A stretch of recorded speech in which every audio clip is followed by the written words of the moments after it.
time began. There was like a cube or something. That's the reason Dave and Jordan no longer live in harmony. So began the war, a war that ravaged YouTube until it was consumed by death, and the cube or whatever was lost to the far reaches of Virginia.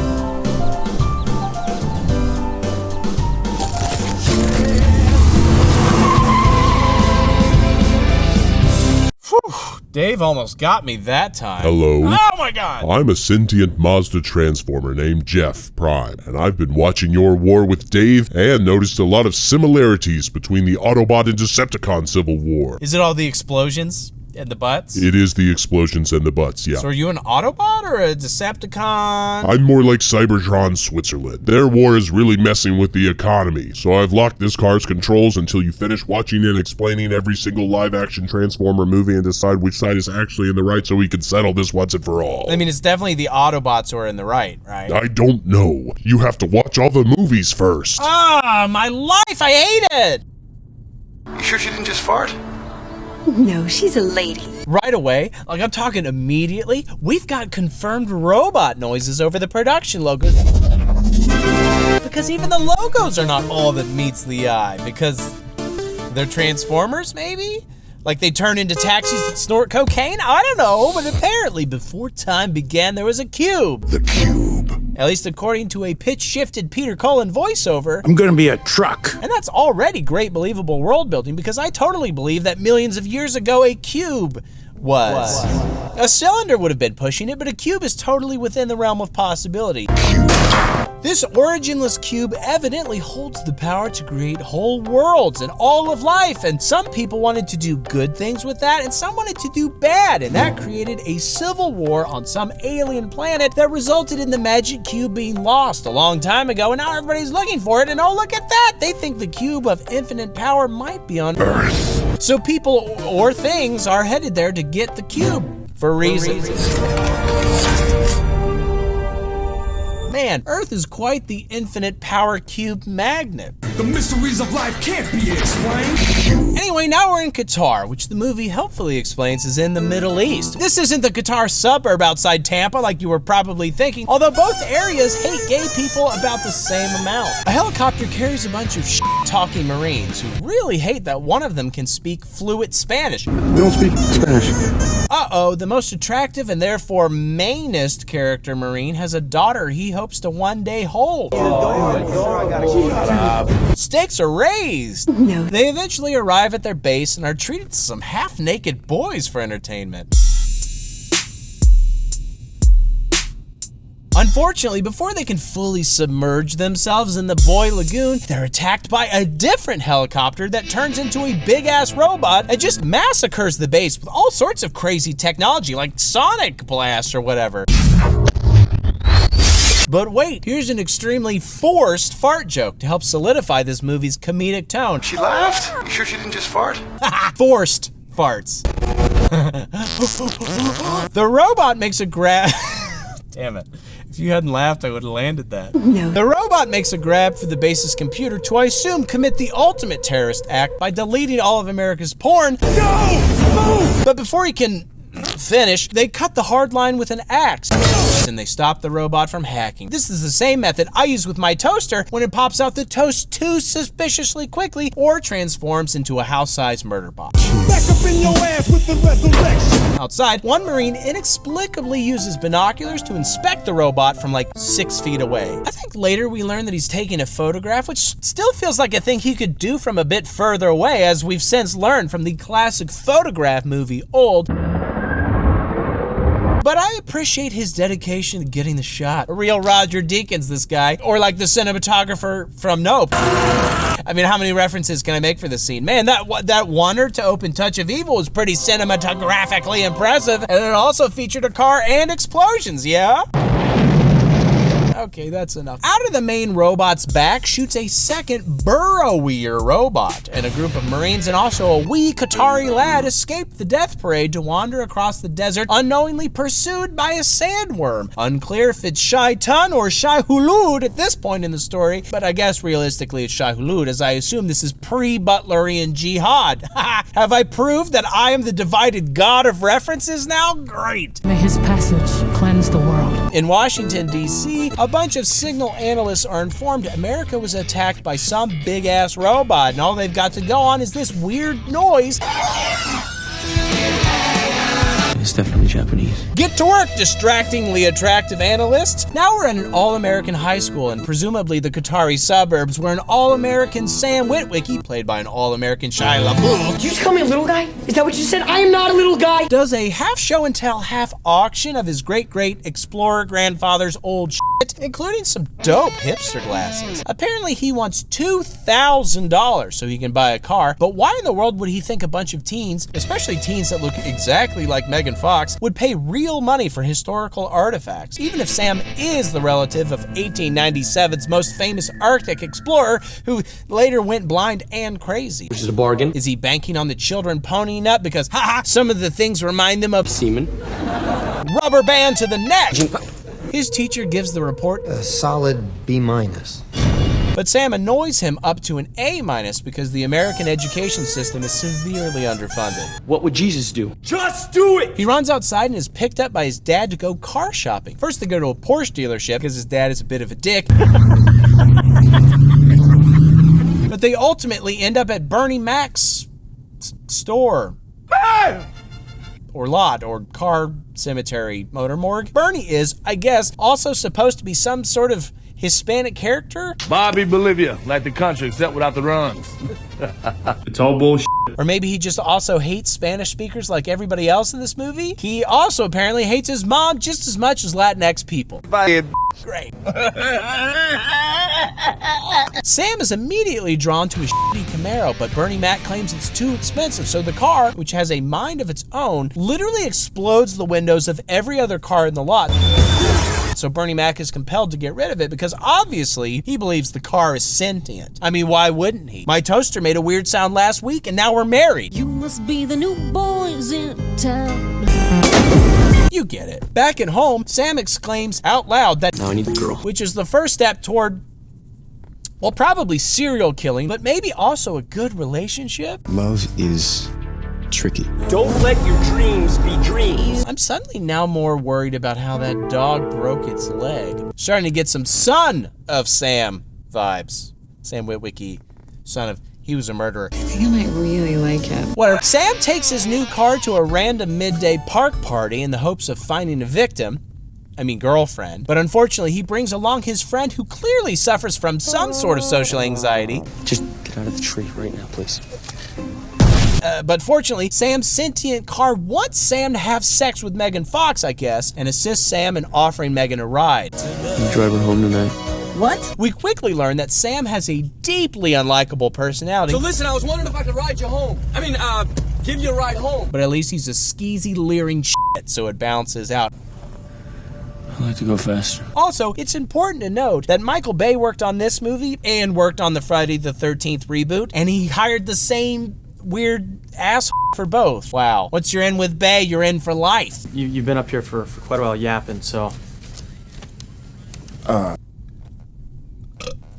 While they ride, Megan asks Sam if he's new to school, and he's like, we've been in the same school since first grade. And we share many classes. And this actually legitimately happened to me in high school. Dave can attest to this. In 11th grade, which is what Sam is in, I got a new haircut and started wearing jeans and joined a band that was playing out across town. All that to say, a girl came up to me in AP US History and asked if I was new to school, and I was like, no, we've shared several classes together over the past 3 years. Though to be fair to her, my car did nothing to help us hook up. So I sold it to a scrapyard and beat it to death with an axe. I guarantee you fright. Anyway, the moral of the story is you should never underestimate the power of a decent haircut and wearing pants that don't swish when you walk. That's all some women need, apparently. Blue jeans, white shirt. That and, of course, maybe an air freshener that says biatch. I just didn't recognize you. Yeah. The car drives them to a romantic place and kills itself in the hopes that Sam can seal the deal.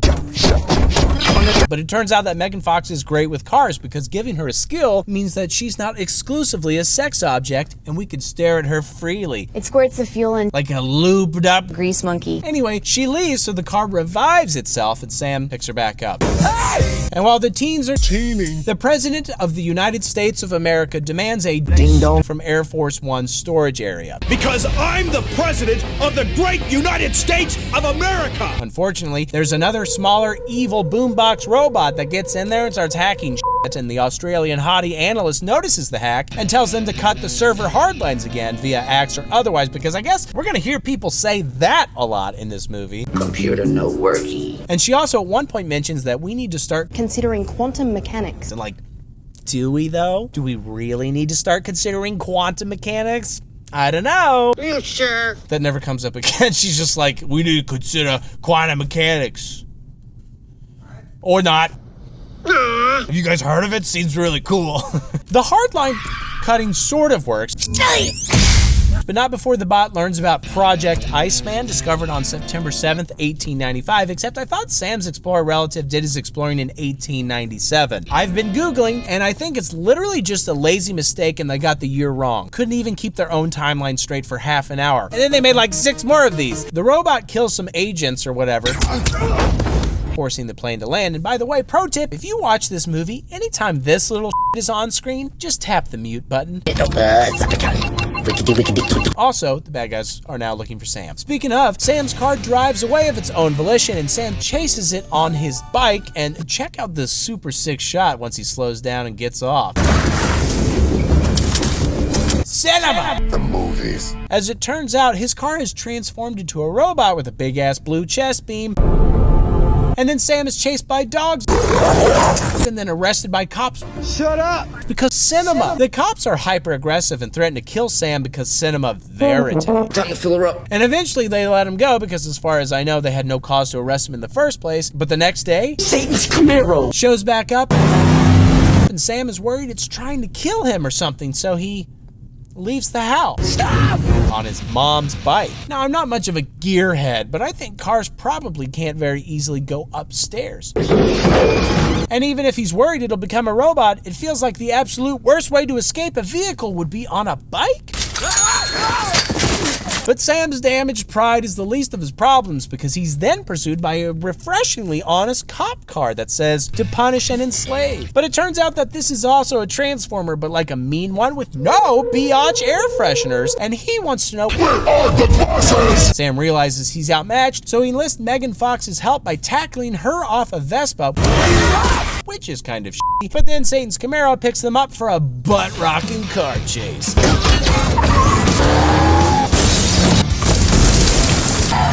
And eventually the machines transform to fight properly, while the little robot shows up to pull off Sam's pants. He's gonna kill me! Until Megan Fox cuts its head off with a saw blade, which is a clear metaphor for circumcision, but it's unclear if it's for or against circumcision. Either way, cinema. I don't want much, just want my foreskin back again. Then the foreskinless robot sneakily transforms into Megan's phone, and the cop car, I guess, leaves, and Sam's Camaro protector reveals he can only really communicate through radio broadcasts because his throat doesn't work because of damage. Yeah, sure, just got damaged. You can transform into basically any machine, as evidenced by how you upgrade yourself to a slightly more awesome Camaro 5 minutes later, but you can't fix your throat? There's something sketchy going on here. Almost as sketchy as Sam convincing Megan that because they're ass to ankles back here, she needs to sit on his boner. Okay, we aren't just about ass to ankles back here, maybe. Do you want to hop on your cousin's lap there, please? Yeah, right. Right? Yeah. Whoa, bumpy road ahead. Boners and broken throats? There's something here, Dave. I can taste it. Anyway, then they get out of the car and romantically hold hands as meteors fall from the sky and blow up baseball stadiums because, twist, they're actually more robot cars, and one is all wet and scares a little girl. Are you the tooth fairy? There's there's a lot going on, man. Just endless scenes. Scenes of things. You can accuse this franchise of many things: headache-inducing CGI, no plot structure, casual racism, but not that things don't happen in it.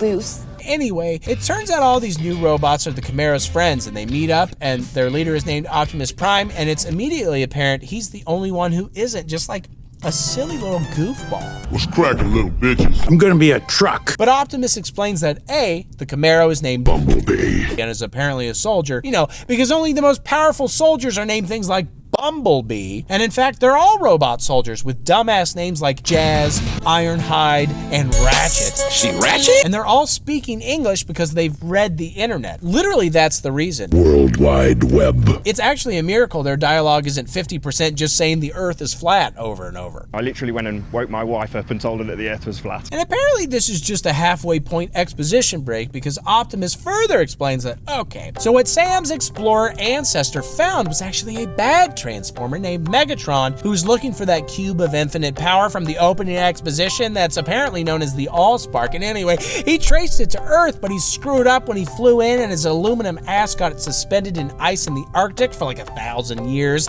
And when Grandpappy Witwicky found him, he accidentally turned on Megatron's nav system, and it imprinted on his glasses. So those glasses technically have the location to the Allspark thing that everybody, including several other evil robots that are also here now, are looking for. And also, the good robots are called Autobots, and the bad ones are called Decepticons, which makes things pretty easy. Not a lot of gray in this conflict, Jeff Prime. Ugh, did you get all that random bullshit? Good, because now we get an impossibly long scene where Sam looks for the glasses in his room while the silly robots tromp around his parents' backyard, breaking shit and doing a generally poor job of stealth.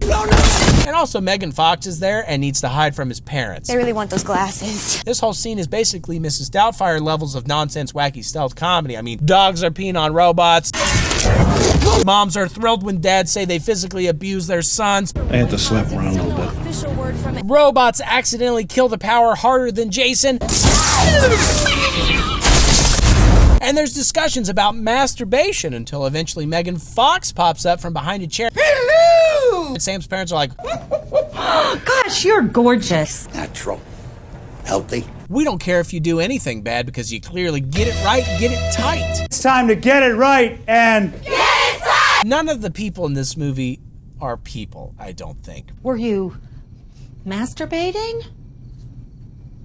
Judy. Was I masturbating? Although they do find the glasses 17 hours later. Oh, let's go. It's in the kitchen. Oh, and don't forget there are other non-people in this movie, and the Marines are attacked by a scorpion bot, forcing them to run to a nearby town that very fortunately doesn't assume this is an American assault. I mean, it's a bunch of American soldiers shooting guns and there are explosions, but they're clever enough to realize, oh no, they're being attacked by a sentient scorpion robot that jumped off the back of a sentient helicopter robot. We should help out. Where's your papa? Where's your papa? There's a shootout interspersed with some very silly comedy bits, including one about butts. Left cheek! Left cheek! Left cheek! And eventually they are able to get air support and they explode the scorpion 7,000 times. But it still manages to escape somehow. Although they do determine these robots can extra be damaged with heat. This metal skin must react to extreme heat. So now they gotta use more heat. Say what you will about Michael Bay and his endless explosions, at least in this movie they do actually look pretty good. It's clear that actual things are exploding. Even if there's CG stuff in the scene, it's real explosions. It gives a nice weightiness to the action that is largely gone from today's MCU green screen slugfest. Good job, Mike. But that positive is utterly undercut by any time human characters are on screen doing anything besides being exploded. Yeah. Like, for example, when the Australian hottie steals an SD card and brings it to the guy from Kangaroo Jack, who is now the second black character to yell at his caretaking female character. Shut up, Grandma! Cool. Then a scene happens where a guy is maybe playing DDR and they do some hacking or something. Be worth my magic. And then a secret government agency called Sector 7 shows up and arrests them. And let me tell you, this scene is loud and there is yelling. Because even if we have to take a break from literal explosions, that doesn't mean we can't just have just as loud mouth explosions.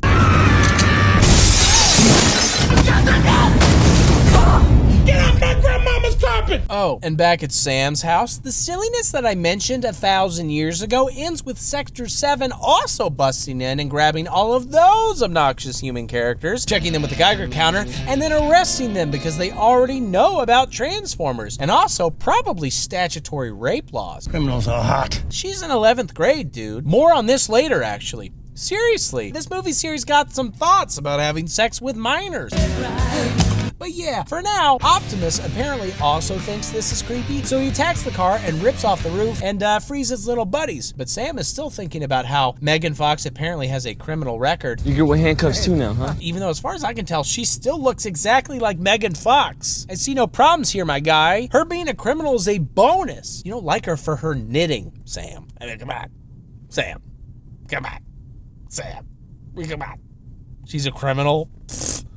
Okay. You weren't supposed to hear all that. Then a robot pisses on a guy. Because that's a callback, and this movie's script is tightly constructed, much like this robot's bladder. Then they make the man strip because Michael Bay's underwear is also tightly constructed. Your clothes, all of it, off. I don't know why I wrote that. But that's the real meaning of Christmas. But oh no, before we get to see John Turturro's shriveled penis, reinforcements arrive and everybody scatters. Things happen, but the most important development is B and the humans are captured. Get down on the ground! And they film it to be all sad, like he's E.T. or a dog with cancer. But it's a mute car that's an alien soldier who's friends with a talking car that pisses on people. I'm not feeling many feelings here, I'm sorry. But it's all good because the Autobots have the glasses now. And then suddenly, the script claims that there's a global communications blackout. And the Secretary of Defense is like, a global blackout? You mean to tell me that I cannot pick up this telephone and call my family? And like, yeah, that's exactly what we're saying, dude. Actually, the aliens attacking Earth ought to be too twisted if they let the American Secretary of Defense not call his family. So that's actually the only line in the entire world still open. That and a Domino's pizza line. Just, they don't want you to be hungry. Whatever, a Sector 7 guy is in the room and asks if the secretary would like a little bit more exposition in this movie about car people that's somehow 140 minutes long. First he says no, but then he says okay, because that makes the scene just a little longer. And the Sector 7 guy explains, okay, so Sector 7 was created 80 years ago under President Hoover, and also they once saw a Transformer on Mars, but that was probably just a few years ago, but it looks a lot like a photo of the thing that attacked the base. And it's very fun to watch characters expositionally learn things that we ourselves already know thanks to earlier exposition. Never have too much talking, especially if it's repeated stuff. When me watch Transformers, me not so good at retention, memory, fuzzy, repeat, muchly understand, rich plot tapestry weave. Are we talking about John C.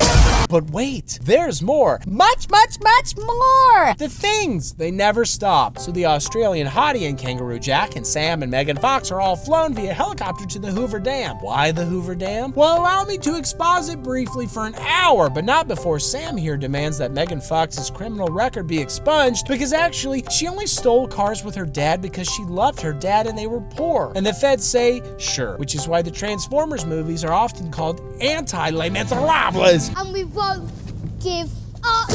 And let me tell you, there are lots of powerful emotions in this film. You sure she didn't just fart? So they moved Megatron here in 1934 because the Hoover Dam is thick with 2 C's and nobody can scan in there. And they've been studying him ever since, and he's basically the reason we have all the modern tech. But if that's true, shouldn't America be way richer and more dominant in the world? Or is this some sort of alternate universe where America generously shared technological advances with other countries out of the goodness of their hearts? Unlikely. Also, they already have the Allspark because they found it in the freaking Colorado River in 1913, and then they just built the Hoover Dam around it. They haven't figured out what it does, besides apparently turn different cell phones evil.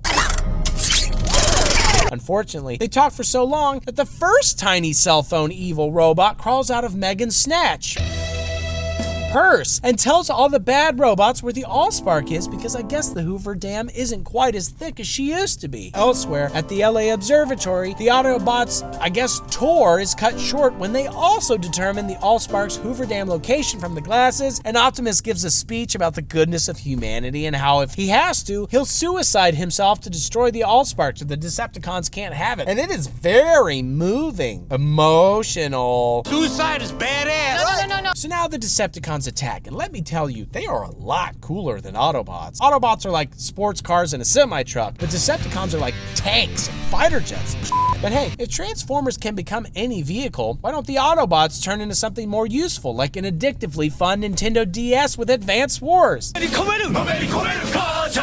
don't know, who cares? The power gets hit and Megatron starts to thaw out. Oh, did I not mention that the random cutie Marines are there too? Drop it. Well, they are. And they stage a coup because some random kid tells them that the giant alien robot the government was holding in stasis is actually nice. That's cool. So they free Bumblebee, who immediately touches the Allspark, shrinking it down into a more portable MacGuffin-sized MacGuffin. And speaking of random things that can push the plot forward, even though the Decepticons get great cell service, everybody else is stuck with Mint Mobile or whatever, which isn't doing so hot with the whole communications blackout thing. So a few random characters have to dust off an old-ass radio to alert the Air Force that the Hoover Dam is under attack. We're hot. We're live. They succeed, but it takes even more precious runtime, and also, like my life. My life is slipping away. It's important to keep the perspective that every second I spend making one of these videos is a second I could have spent with my wife and my 3 children. Do you know I have a Patreon? I'm attempting the same level of emotional nuance here as a Transformers movie. Is it working? What if I talk like this? Be strong enough to be gentle. Anyway, the Marines and Autobots sort of run away with the Allspark in the hopes of linking up with the Air Force and taking the Allspark to some other secret location that may or may not be a thick dam. But the Decepticons get there first, and there's a lot of like roller skating. And Optimus kills one with a sword that I guess he just had lying around. And eventually this tumbleweed of machines and death ends up right in the middle of a nearby city that, even before all the impending destruction, was clearly having a tough go of it, as we see a prominent sign for Rhonda's Loan Center. Kinda sucks to endanger everybody who lives here, but counterpoint something Allspark humanity goodness Decepticons power. Right? If all else fails, I will it. There's some explosions and Bee gets critically injured, and Megan Fox turns into a classic dead movie wife flashback. Bee hands the cube to Sam and tells him to run to the top of a nearby building to hand it off to the government again, but his quest is complicated by further explosions and fighting and a random hot woman in slow motion. Megan finally stops dead wifing long enough to hotwire a tow truck so she can drag Bee's sparking ass around the city. Elsewhere, Megatron kills another Autobot, I think. What's going on? And he and Optimus fight so hard and for so long, I think my eyes literally crossed for a moment. Megatron tells Sam what I always say when my nephew borrows my GameCube without asking. Give me that cube, boy! And the Spark suddenly starts making some random machines come to life. So, is that all the Spark does? And if so, how did Transformers come to be exactly? Who built the first machines that the Spark brought to life? And why does the Spark seem to exclusively make evil Mountain Dew machines? How are they going to use this to build their original planet again? I guess I sort of see how it could transform Earth by making every vending machine evil or whatever, but I've yet to see a good application of the Allspark. Since I tasted it, I went and got this. Whatever, Michael Bay clearly thinks what's about to happen is cool because the music shifts from melodramatic orchestral action stuff, a robot saying "shall" a lot, to some ripping butt rock. And as you might expect, there is more action, both of the driving and shooting variety. I'll drive, you shoot! Sam eventually makes it to the roof, but oops, the helicopter he's supposed to be rendezvousing with gets destroyed. And now he's cornered by Megatron, but oops, he falls. But, oh good, he's caught by Optimus. Oops, is now also injured.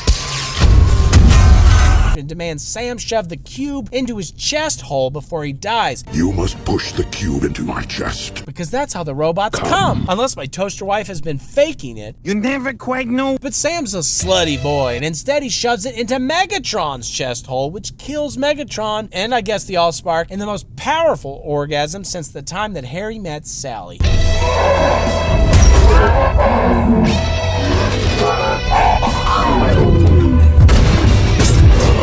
I'll have what she's having. Come. And as he comes/dies, Optimus calls Megatron brother, which, twist, it's probably his stepbrother. Right? I'm coming. Dave's on his phone right now doing robot chest brother sex cavities. Yo, glory hole! I guess it's important that you know that before all of this, one of the Marines came up with a plan to grab a motorcycle, intentionally crash it, slide under a Decepticon, and shoot it in the dick with a grenade.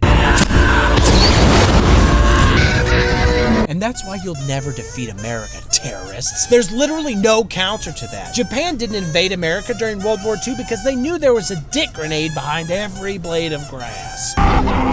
Oh, and apparently Jazz was the one that died earlier. Oh, Jazz. Not to be racist, but pretty much all the Transformers look the same to me. But on a positive note, Bumblebee can talk now, I guess, and he says, I wish to stay with the boy. But why? Isn't he a soldier? They keep treating him like a moron dog, but this is like a Delta Force operative deciding after the war to be owned by a small Iraqi child because they've bonded after all the time the boy spent riding him. It's odd. Ain't no rule. Although I guess that is the reason Dave still hangs out with me, so...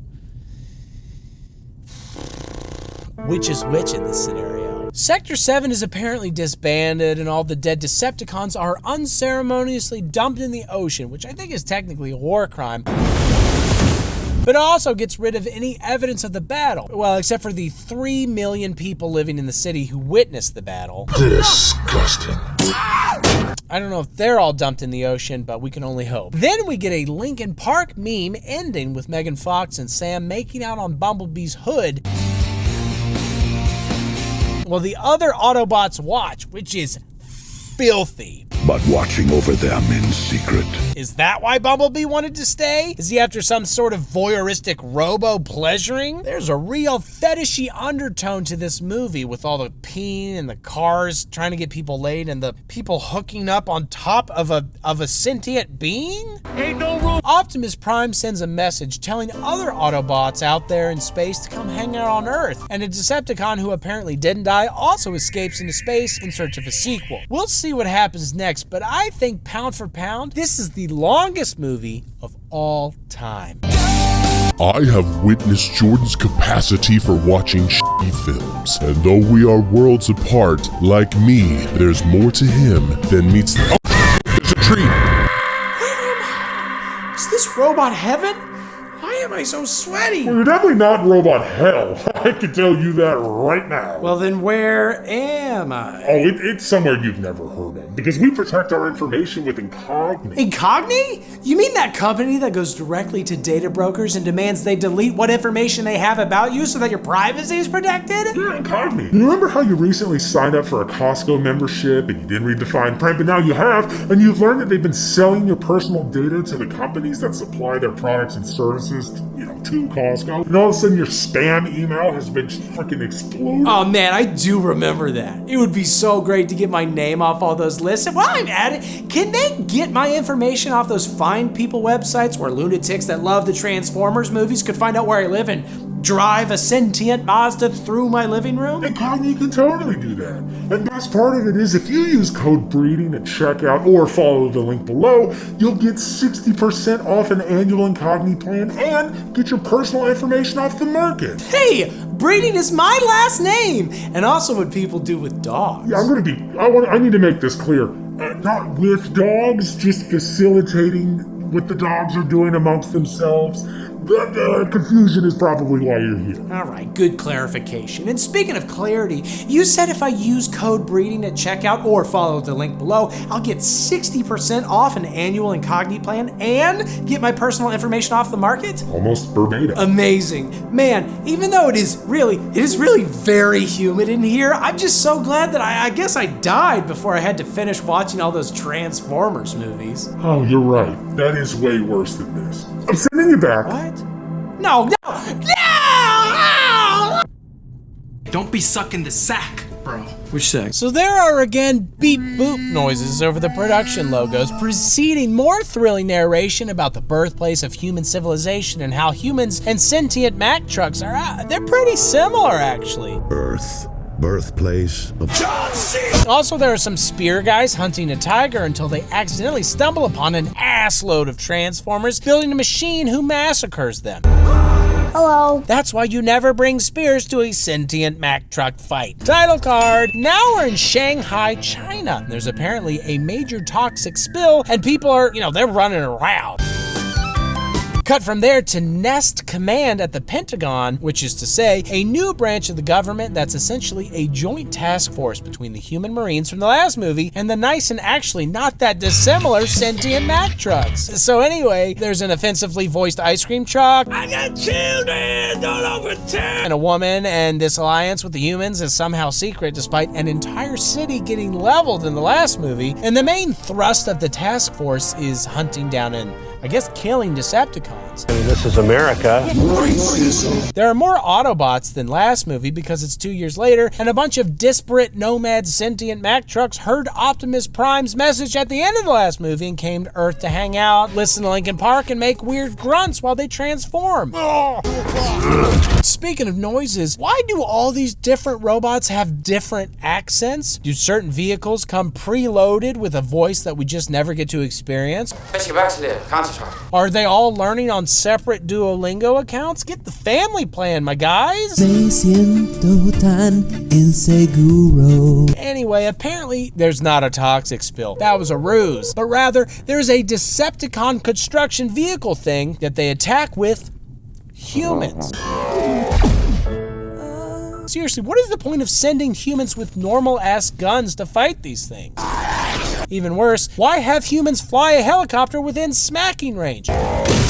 You're a helicopter. You can fly. This is a big-ass construction robot who should be pretty easy to shoot from basically any distance and, crucially, cannot fly. Flightless brutes. They stand out because of their size, but also because of their primitive features.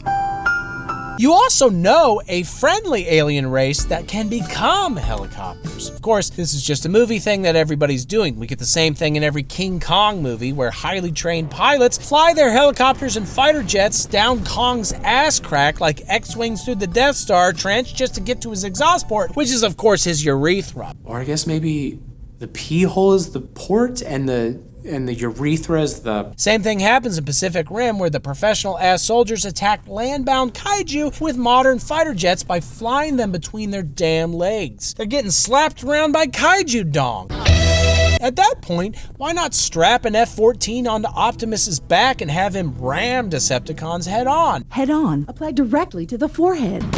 It's a wonder they even bother mounting machine guns on the helicopter considering they're close enough that they could just throw rocks or chuck dick grenades out the window. A fine hit. But wait, there's also a sexy but evil and therefore doubly sexy car. Criminals are hot. That escapes from the chaos, creating simultaneous fight and chase scenes to intercut in case things get too boring. The sexy car is pursued by the RC twins who transform from the ice cream truck into two separate offensive characters. It ain't easy being proud. Pretty quickly, the sexy car is unsexily split in half. Damn, I'm good. So I guess some people find this violent imagery sexy, and we call those people Ted Cruz. Hello. I actually am not sure. Sometimes Cezary writes things. I just take his word that you'll get it, because I don't. Does Ted Cruz like sexy things being split in half? Is that called King Solomon porn? But the bigger one is still smashing the city, so they drop Optimus Prime out of an airplane. But why? Why is he not already with the main team? Apparently all he needs to do is yell, "Pull over!" and the bad guy will fall off a bridge. Should have led with that. The punk Decepticon. He's executed at point-blank range despite not being able to fight back, which is 100% a space war crime. Perhaps. But since it's on Earth, maybe it doesn't count? Double teaming a robot is tight. He also mentions that the fallen will rise again. Noted. Let's check in with our main guy, Sam. He's packing truly so many boxes for his move to college, and this makes his parents horny. You dirty old man. So horny that Sam's dad wants Sam to promise him that he'll bang a few women in college who aren't Megan Fox. Because yeah, guys who look like Shia LaBeouf are constantly getting girls that look like Megan Fox. Good thought, Dad. We do consume each other's blood on occasion for ritual purposes. See, the problem is Megan Fox can't move with Sam yet because she's trying to get a recently free dad back on his feet. Oh man, even the dogs are horny at the thought of Sam leaving. Sam must be a real boner deflator. But enough horniness, Sam accidentally pricks his finger on an Allspark shard that I guess he had lying around, and it burns through the floor into the kitchen, where it makes all the appliances come to life and be so evil that Bumblebee has to murder them all. Surprise, motherfucker. And despite this, Sam kind of yells at Bumblebee and treats him like a shitty dog that he's refusing to take with him to college. But again, isn't Bumblebee like a soldier? This isn't f***ing Air Bud we're dealing with. He's right. This is an intergalactic warrior. An intergalactic warrior who cries when he learns that his 18-year-old little buddy is going to college. Come on, don't do that. Also, Bumblebee's voice broke again? Was it the same way as last time? Because, I'm building a theory about how he keeps breaking his throat, and it's not PG. You're an Autobot. You shouldn't be f***ing in here. Ain't no rules. And nobody's bothered to fix it? How hard is it to fix? Isn't there a Transformers division in the Pentagon now? Somebody must know how to fix it. Just freaking fix it. Unless they like him to be silent. Sam hands Fox his little shard for safekeeping because she's almost certainly the most important person he knows, right? Like, he doesn't know anybody that's a part of a Pentagon joint task force and or an impossibly powerful alien truck, right? Unfortunately, a shitty little Decepticon notices this handoff and tells his friends, Pursue her. Retrieve it. I'll sick the fray? Ooh. Whee! Back at some non-specific military hangar place, bureaucrats are getting pissed about the mess in Shanghai and that some humans died for what is ostensibly a blood feud between Autobots and Decepticons that realistically humans don't really need to be a part of. And to be fair, as far as we know, that's kind of true. But again, very surprised that this is still some big secret to the world at large. Pay no attention to that. Also, the Autobots refuse to share their weapon tech, which makes the bureaucrat mad, although they've had Megatron for like 200 years. So I feel like they should have better guns by now. What else can they learn that they haven't learned from 200 years of probing Megatron's glory hole? And also, nobody knows what the hell the Fallen is because Transformer history was conveniently destroyed alongside their conveniently destroyed planet. It's very sad. This guy wants the Autobots fired or whatever, and Optimus seems pretty sad about it. In space, an evil satellite sort of butt bangs another satellite, which takes it over, which is, I believe, how Transformers get married. And it ejaculates an evil robot cat to Earth. Oh yeah, Dad! That breaks into some secret base by doing, what all cats do and hawking up a bunch of bullshit into an important vent. That bullshit eventually combines into a robot that tries to steal another Allspark shard that's housed there. Wow. The mission is ultimately a success because apparently Transformers aren't even allowed to help, and as always, humans are completely worthless against sentient robots. The reason they want the spark, presumably, is because Megatron got dumped, to the bottom of the ocean between the movies instead of being, fully dismantled, or nuked, or melted down to create a dozen new Mazdas or something. And also, spoiler alert, in the later movies, it turns out that melting down Transformers is super easy, barely an inconvenience. Wow. Stanley Tucci was able to figure it out. Really simple, but delicious. So I have to assume the U.S. military can too, if they put their best people on it and give them a few years, but no! Instead, the cat grabs a bunch of other robots off a boat and they dive into the water and something resurrect Megatron or whatever with the help of a small Nazi scientist robot. And then Megatron blows up a submarine just because he's mean. That submarine only had 2 weeks left until retirement, damn it! Oh, okay, so now Sam is in college and he's got a weird roommate who gives frequently dubious sex advice, like don't suck the sack, which, it's don't knock it. Fuel the jet. You hold the jet. And who runs a conspiracy website with like 5 other dudes from their dorm room. Today is move-in day. How the hell is all of this set up and running already? He tells Sam that he works for him now because I'm poor, you're poor, except Sam is absolutely not poor. They mention his dad is paying $40,000 a year for college tuition, and Sam's house is freaking huge. Oh, hey, cheapo. He drives a Camaro that's also secretly his best friend, and that probably sucks the sack, despite advice to the contrary. Which sack? The dude ain't poor, and his sack ain't full, but he is, according to the strange logic of this film, unbelievably sexy, and he attracts the attention of yet another impossibly attractive girl. Maybe his dad was right. Hope he packed a couple hundred boxes of condoms. Do you think a transformer could become a condom? Do you think Bumblebee could just slip on? Anyway, also his mom gets high on brownies. I'm just gonna say it. I don't think this movie needed to be 2.5 hours long. I can find a handful of scenes we could maybe do without. Did you get the booties? We're only on the second movie and it's already been so long that my toaster wife left me and took the kids. I miss you, Toasty Jr. Oh, my boy. Look what they've done to my boy. Time to go. Later that night, Sam ends up at a college party while Megan Fox tries to Cisco live chat him to no avail. Sam gets weird and zones out and sees symbols and starts writing with cake frosting, and the hot girl tries to ride him like he's a sentient Camaro, but speaking of, Bumblecock blocks him like the intergalactic super soldier he is. Houston, we have a problem. And the hot girl still gets in the car though, so Bumblecock pisses on her. Remember that thing I said about scenes that could be cut for length? Knowing look.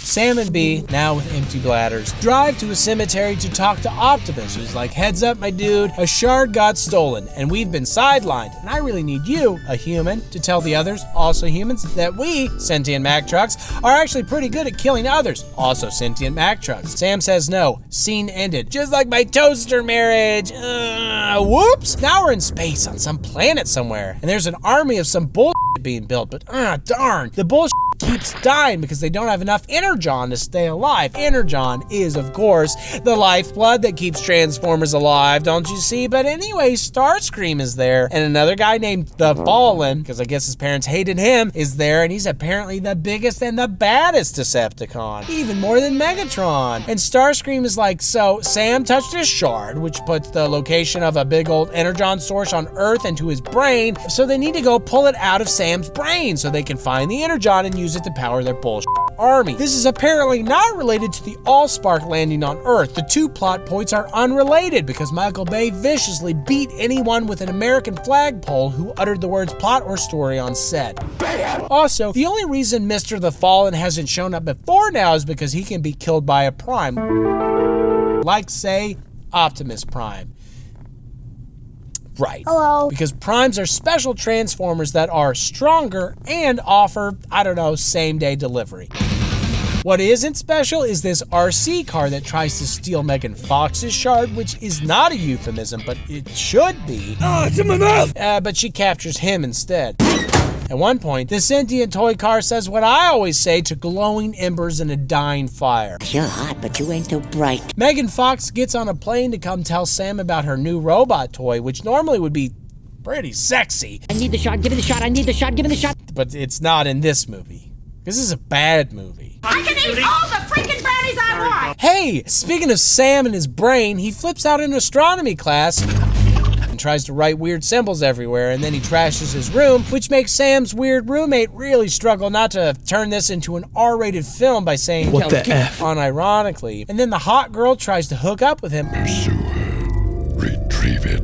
But oops, she's actually a Decepticon. Now, the movie doesn't bother to explain this, which is crazy because it has so far bothered to explain every other random bullshit backstory nonsense, but I'd really like to know how in the world some Decepticons can look like fleshy humans. And if that's a thing they can do, why don't they do it more? And can the Autobots do it? Because they should. World conquering would be a lot easier if you could just transform into the president and friendly fire a nuke at yourself. I assume. I am not a geopolitical expert. We begin bombing in 5 minutes. Anyway, so the hot girl is attacking.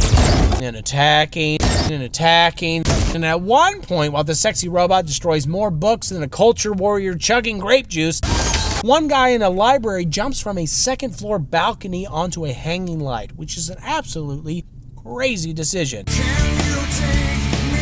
Then Megan Fox ends it all by saying what I wish she'd say to me. Kiss this bitch. But like without the trying to kill me part. Unless... It was like getting humped in the neck by a mountain ox. They drive away but are immediately picked up and dropped by a helicopter right into Megatron's ample sentient aluminum lap. He slaps Sam around a bit and then gets really effing horny with him. It feels good to grab your flesh. I'm going to you.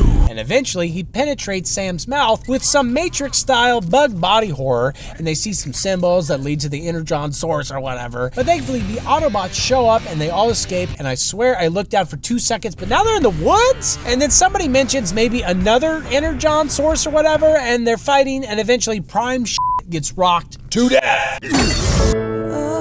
They seem to want me to feel sad here again, but I feel nothing. Not the warmth of Sam's flesh, nor the spray of Transformer piss mist on my face. Every time I say piss mist, I forget the T. It sounds like piss mist, which sounds like piss-flavored hot chocolate. New from Coca-Cola, piss mist. You know what I learned yesterday? What's that? Sierra Mist is no more. It's called like Sunnies or some shit. Slappies, I don't know. So close. Alright, this is about to turn into a 2-hour-long boomer rant.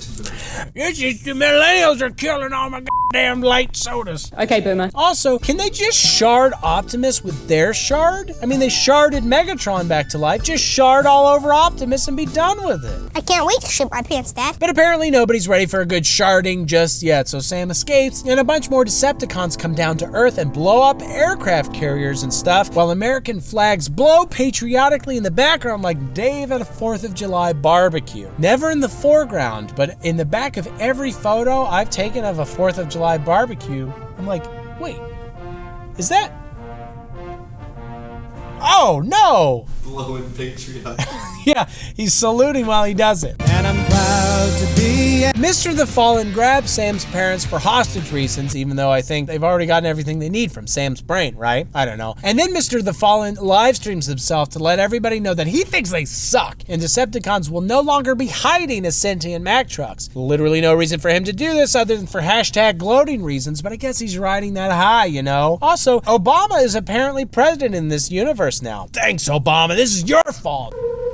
Optimus's bloated corpse is brought to the kindly Marines, and the bureaucrat guy explains that he now wants America to fight Decepticons without the help of Autobots because he doesn't want America embroiled in their war. But I bet fighting Decepticons with or without Autobots will still upset the Decepticons. This fool is terribly misinformed. Anyway, Sam and the gang look for a hacker named Robo Warrior to help them translate Sam's brain symbols, and oh, look at that, it's John Turturro from the last movie. You gotta be kidding me. He works in a deli now after Sector 7 got shut down. He's probably in hiding after all of the horny pedophile things he said to Megan Fox. No. They head down into John's secret basement, and he monologues a bit about how Transformer symbols have been discovered all over the world and throughout history, and that Transformers have almost certainly been living on Earth for thousands of years. But as what? Shovels? Horse-drawn chariots? There weren't a lot of Mack trucks in ancient Greece. Except for the Trojan horse! Oh my god! I withdraw all criticism of this movie. We live among its people now, hiding in plain sight. Why don't the other Autobots and Transformers and know about Earth? They learn about it over the course of these movies, but if they were there 5,000 years ago, did nobody write it down? Comment below! But he doesn't know how to read the symbols, so Megan Fox whips out the RC truck Decepticon, and he reads the symbols with zero hesitation, despite ostensibly being their enemy, right? You wanna throw down, you pubic throwhead? He claims the symbols are the language of the primes, and that those old Transformers were called Seekers, and actually there's one right now hanging out in the Smithsonian Air and Space Museum, hanging out just as hard, presumably, as John Turturro's ass cheeks in this scene. Why do I see his ass? Why you show me? I don't want his ass. Tighten up that sphincter. So they go there, and the roommate pretends there's no toilet paper, and seemingly commits a light sex crime by flashing his dick and ass in public. What is going on here? But it works, and they break in and use the shard on a stealth bomber who comes to life. and is old and British and named Jetfire and literally walks with the aid of a cane. And again, if you're gonna shard something back to life, why not shard Optimus Prime, the actual hero of this film series? Stop judging me! But apparently, Jetfire was once a Decepticon, so that's a knock against him, but he switched sides because, fun fact, the only flying robots in these movies are Decepticons. Some have come over to the side of the good guys, but in order to transform into something that flies, you must first start out as evil. Could this be a reference to the Transformers cartoon where the Decepticons were a new generation of robots? You know, the first ones that could fly? I don't know. Here's the info. Use it however you wish. I don't think he knows anything, honestly. And despite not being able to fly, the RC car also switches sides, as if he hadn't already with all the translating stuff, and then he humps Megan Fox's leg, which is actually the most logical part of this movie. I mean, that's what I would do. If I was evil, I would switch so I could hump a leg. Say my name, say my name. Jetfire gives us even more exposition because bullshit explanations of nonsense lore are definitely why people watch these movies. And he says that his grandfather was the first wheel, and then he literally farts. I tell you, this guy did not age well. I hate myself, I miss my non-toaster real family, and if I ever meet Michael Bay, I will just throw a handful of farts in his face. Jetfire then somehow magically transports everybody to the Egyptian desert. Somebody shit the bed this morning. Where he continues to exposit. So, those first Transformers came to Earth looking for Energon, and eventually they built a machine that they could blow up the sun with and then transform its energy into Energon. However, they ultimately decided not to use it because that had probably killed the humans that were here. It would be bad. But then a mean robot named the Fallen tried to use it anyway, and actually you can only activate the machine with a key called the Matrix of Leadership. Because did you know that these movies are based on children's toys? This world's so fucked up. And there was a battle for the Matrix of Leadership, and eventually a bunch of Transformers orgied themselves and the Matrix into a secret hidden tomb. What can we expect at this orgy? Machines! And Sam hears all of that and goes, oh, if we activate the machine, can we resurrect Optimus Prime from the dead? And Jetfire's like, I don't see why not. Here's a riddle about kings and how dawn alights their tips or something. And Sam is like, I'm pretty sure that means that the orgy tomb is near the Red Sea, because I cannot stress how stupid these movies are. Go now, go! And I know I shouldn't bother to ask questions, but if the machine harvests suns and they can go to any planet, why didn't they all just agree to go to any other planet? The extreme vast majorities of suns in the universe are not attached to planets housing life. I've checked. Hello, John C. My old friend. In fact, the chances of them finding the one planet that does house life is borderline impossible. There seems to be no sign of intelligent life anywhere. To build a whole-ass machine without noticing any life seems incredibly dubious, considering there's a ton of plant and animal life, even if you don't see anything that carries a spear. And as soon as they saw a tulip, they should have been like, ah, damn, this planet sustains life. Let's go to literally any other planet in the universe. Perhaps. I didn't have a follow-up. I thought I did, but then I realized, I was like, why don't they just go to Mars? But then, spoiler alert, that's the same sun, same problem. How embarrassing.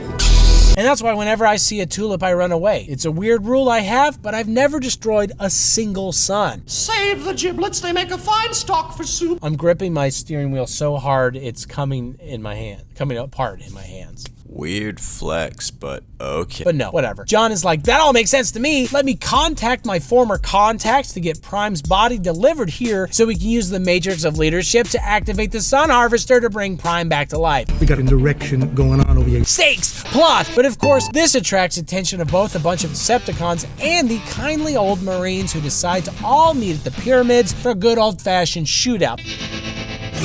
But before that, Megan and Sam share a quick moment where they don't say they love each other despite hanging out at the 3 most beautiful pyramids on the planet. I didn't realize there was a tier system for pyramid beauty. No! But that's cool. I guess these are S tier, and hey, they do kind of look like rock-hard desert nipples. So the next day, they find some damn temple, and they're like, damn, there's nothing here unless, potentially, there's more here than meets the eye. And what do you know? The two racist robots fight for a minute. Let me give that oatmeal some browns. They're not really racist. The two robots made by a racist. Fight for a minute until they knock a hole in a wall, revealing a secret back room that was actually extremely easy to find, and it's full of dead, orgied primes, and crucially, the MacGuffin of ultimate friendship. Except, oops, when Sam touches it, it dissolves into dust. But it's okay, because he stuffs it into a crusty wank sock he had stuffed into his backpack. Semper Paratus. Yeah, but it's different. Finally, the good humans and Autobots show up and create a perimeter around Prime's body and appear to be essentially setting up the exact same fight scenario as the Scorpion attack from the last movie. They must have gotten a great deal on that part of the desert. That is a nice boulder. The Decepticons show up and jam everybody's radio, so Sam and friends have to hoof it relatively far to Prime's body without assistance, so that there can be more fighting time while we wait. A lot of people died. They're shooting, and the humans suggest calling the Jordanians. I know what you're thinking, but that is not what we call our supporters on Patreon. They've chosen to call themselves Breeders, which is not the best name ever, but I respect my patrons' wishes. Who's your daddy now, huh? And besides, here's what the Jordanians actually managed to achieve. They should have called in the Breeders. We got help! Sign up to be a breeder with me today. Oh, yeah! Anyway, again, what is the point of humans with guns? They seem entirely unable to do anything.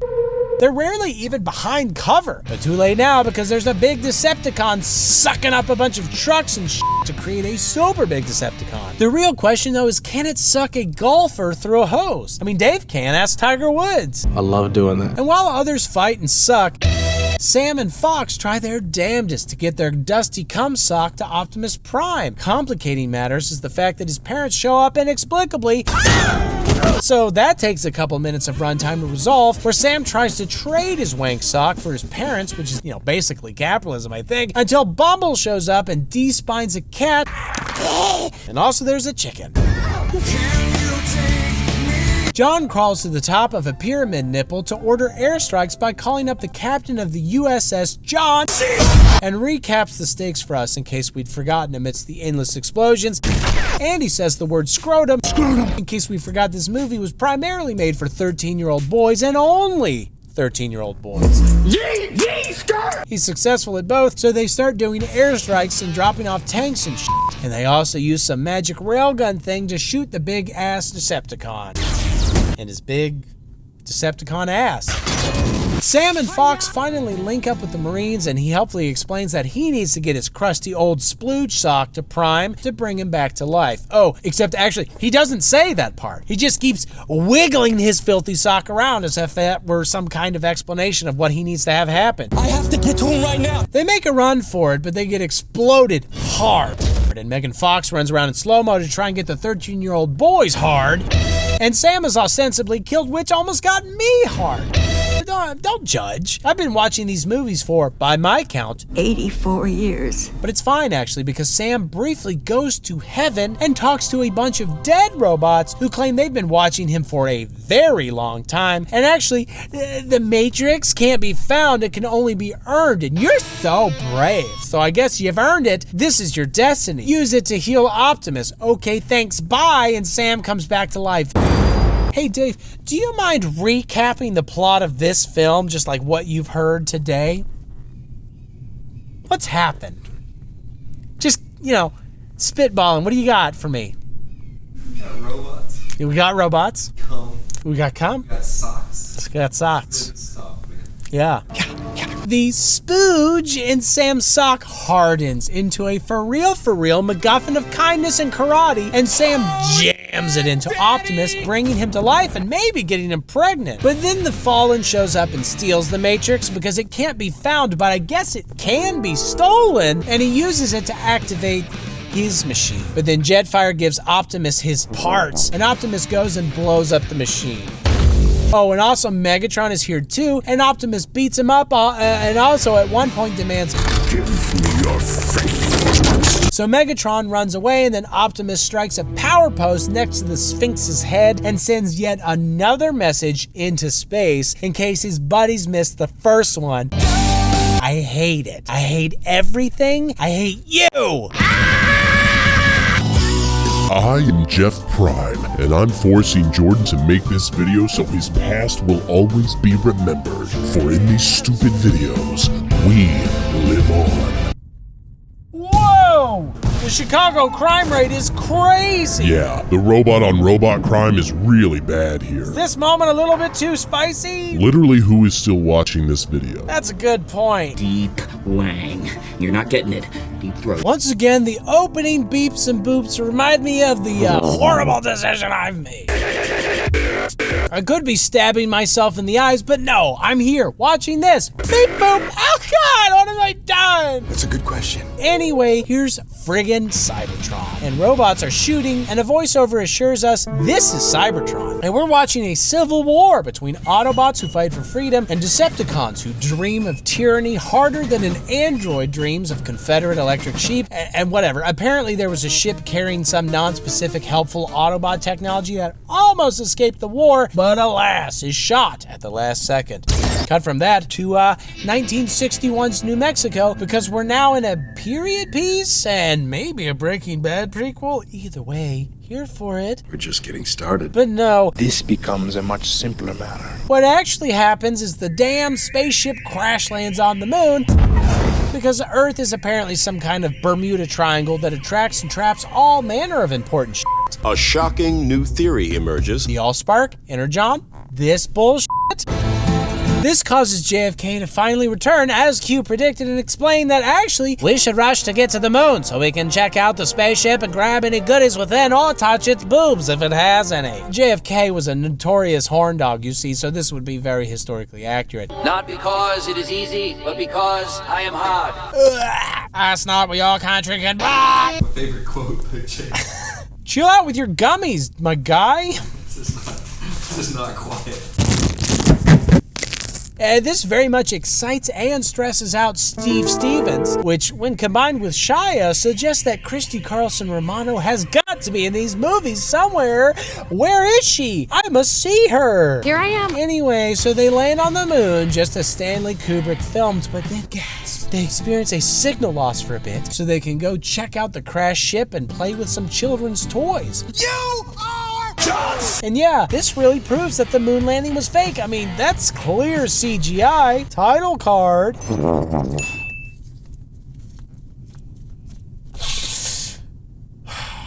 I think a lot of people think that I'm like John Mulaney and it's going to come out that I've been on cocaine this whole time. But I'm not, I'm clean. Mostly, I'm on Airhead gummies. It really gives you that kick you need. Speaking of the moon, here's a butt. And speaking of nonsense, that butt is dating Sam because Megan Fox broke up with him off screen, which makes a lot of sense. I know I can't protect them forever. She tries to give him a bunny rabbit toy for good luck because these movies are actually written by aliens. And now here's human music. She then offers him money for lunch because he's broke and he's still interviewing for jobs post-college because despite having saved the world twice and getting a medal from Obama, because he's not allowed to discuss what happened, his resume is ass. So what do people think has happened? Egypt is a real country, guys. It'd be international news if the pyramids exploded and the Sphinx was decapitated. This was my home. And Jordanian aircraft were shot down. I mean, a lot of people were involved. A lot of people died. But then again, remember, Sam is cinema's least likable character. Evidence, his and his girlfriend's weird-ass meet cute. Oh yeah, my medal. They start to hump, but then some weird tiny robot that lives with them is watching, so they stop humping. I don't like that.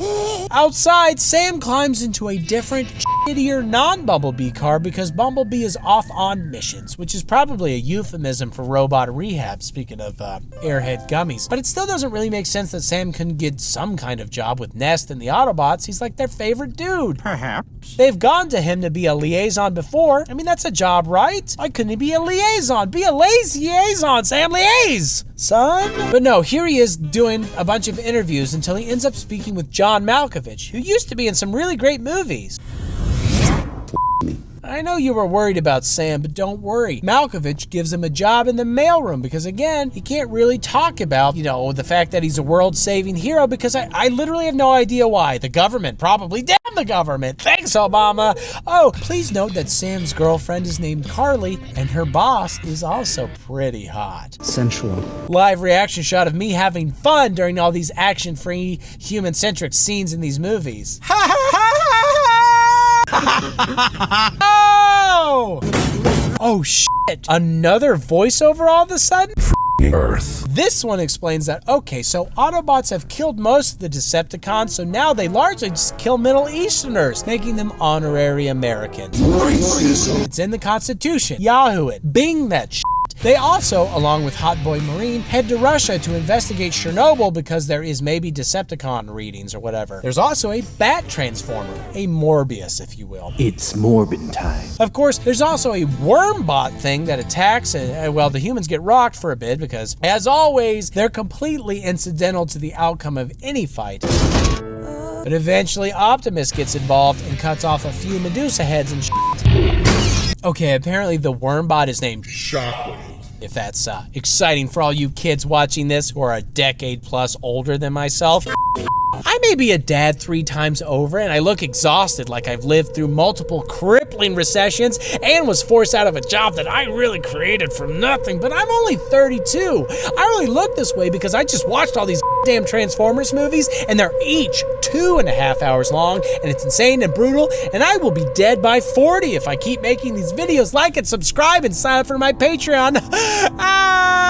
Oh God. So you're PMSing pretty bad, huh? Well, the Decepticons leave, and it's discovered there's an engine part from the Autobot ship on the moon that was actually hidden here in Chernobyl. It's impossible. Also, their Russian contact, the Russian liaison, if you will, gets assassinated by Morbius because I guess he was betraying the Autobots and the Decepticons are covering the trail, but it's not immediately clear how he was betraying them. They head back to Nest HQ and Frances McDormand is there for reasons probably just as sad as John Malkovich being in this movie. Yeah! And she's the director of national intelligence. But Optimus is pissed at her because nobody told him about the engine part. And she's like, calm down, I barely know anything. Look, here's the real Buzz Aldrin. You dumb moon! I walked on your face! Don't you know it's day? Apparently the Russians got the engine part from the moon with an unmanned space probe before Buzz got there, and their attempts to harness its power are what caused the Chernobyl disaster as dramatized in HBO's acclaimed series Chernobyl was because of Space Machine Aliens, directed by Michael Bay. Optimus is like, okay, that ship was called the Ark, and it had a technology that could have won the Cybertron Civil War. It's imperative that I the Decepticon. He was flown by a dude named Sentinel Prime, who was the Einstein of Transformers, which I guess means that he sold mediocre bagels. Others for evil. Not sure what that has to do with this, unless he weaponized everything bagels like Jobu Tupaki. Watch Everything Everywhere All at Once. Treat yourself. I see too much. So the Autobots head to the moon to grab old Bagel Prime, because I guess he was locked in a super secret part of the ship and nobody found him before now because Sentinel had locked himself away to guard the pillars, because man, this series is just MacGuffins on MacGuffins. And speaking of, I hope they revive him with the Matrix of Oh, good! They did! But I'm getting ahead of this impossibly long movie. First, let's travel to some African stock footage of animals so we can write down somewhere that Megatron is in fact still alive. Also, like Dave, he is excited to learn that the Autobots are gonna revive Sentinel and grab him and bring him back to Earth or whatever, because that's all part of his still unclear master-ass plan. Mammy, you gaseous sycophant. Oh, and also, I think Morbius assassinated JFK. We better see that in the sequel. Also, Morbius kills this random dude, and I feel nothing. I blame these Transformers movies for transforming my soul into an empty aluminum soda can.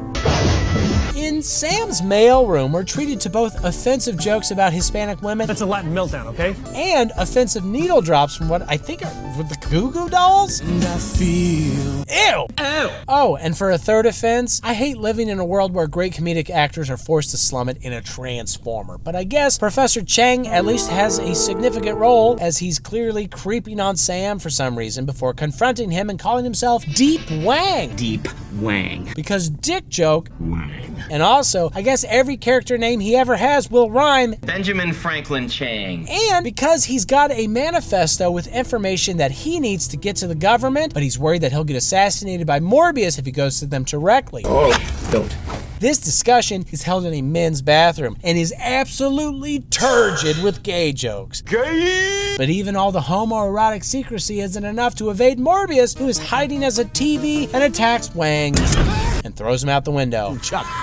They act like this is some sort of way to make it seem like he killed himself, but Wang's office has a clear view into it from the rest of the building. It should be very clear that he didn't kill himself, unless he was committing suicide by TV for his sins of agreeing to be in this movie. Who is to say? Stop, don't come back.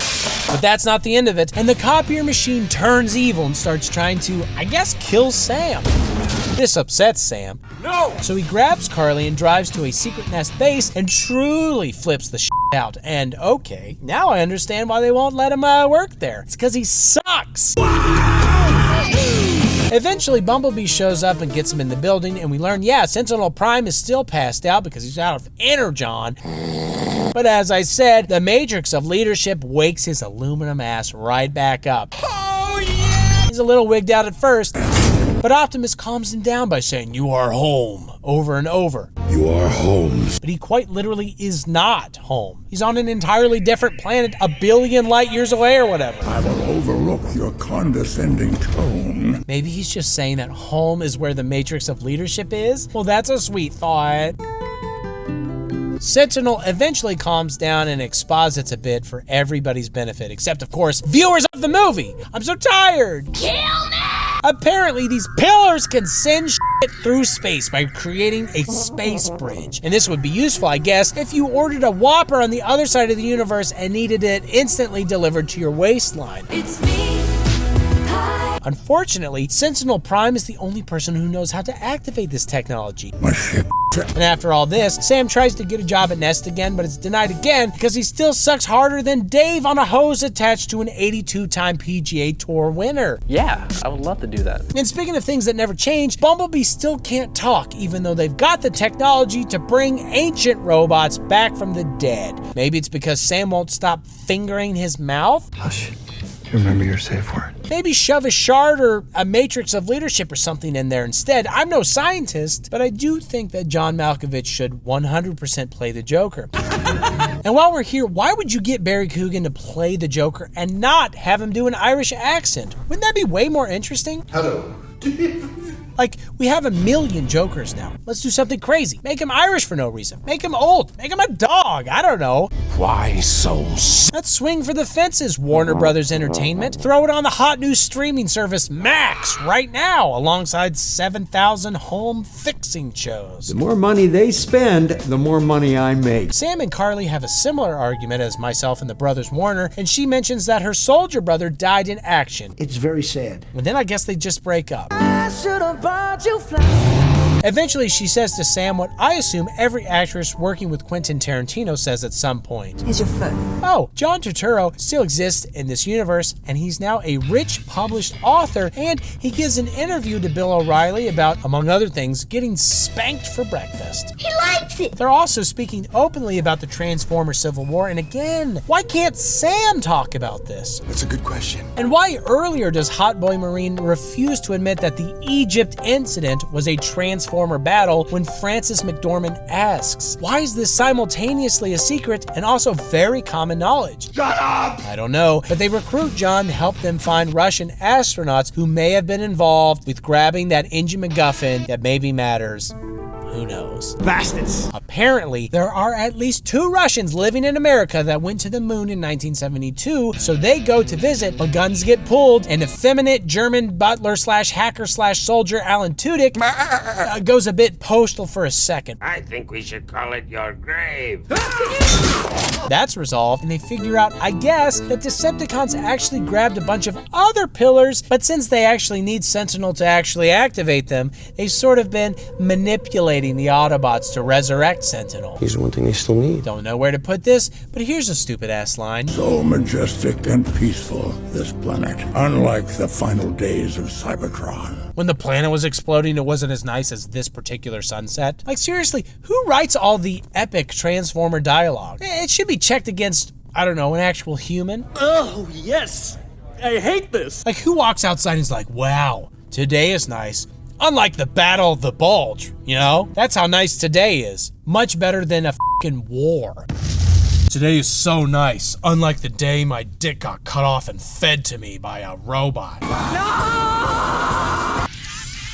Okay, and on the way home from the Russians, they're attacked by black Suburbans that turn into dog critters. They're also attacked by recycled footage from Michael Bay's The Island. Oh, damn. Now I see it. They arrive at Nest, and one of the Autobots kills a black Suburban by just obliterating a storefront and causing massive collateral damage for quite literally no reason. Just like auto parts stores, am I right? Oh, shit! Ooh, Transformers! More than meets my dick! Okay, are you sitting down? Dave, are you sitting down? Of course you're sitting down, you lazy piece of shit. I don't pay you so that you sit. I don't pay you so that you work, damn it. Sign up for my Patreon so Dave and I can continue to not get paid while we dump all the money into these stupid videos. This is where the Patreon money goes. Ooh, wow, the airflow. But no, I hope you are actually sitting down because, okay, here it comes. There's not a mic here. I don't know why my voice is getting louder. That's such a coincidence. Here it comes. Sentinel betrays everybody. Oh, did you fall over? Oh no! Oh. Curse your sudden but inevitable betrayal. Then he murders one of the Autobots that probably has a name related to a toy you probably played with as a sad kid over half your lifetime ago. You're almost dead. Apparently, Sentinel made a deal with the Decepticons to use the pillars to bring resources or whatever to Cybertron to help rebuild it because all he really cares about is preserving Cybertron. And then he blows up a bunch of shit in his hangar while stealing the rest of the pillars.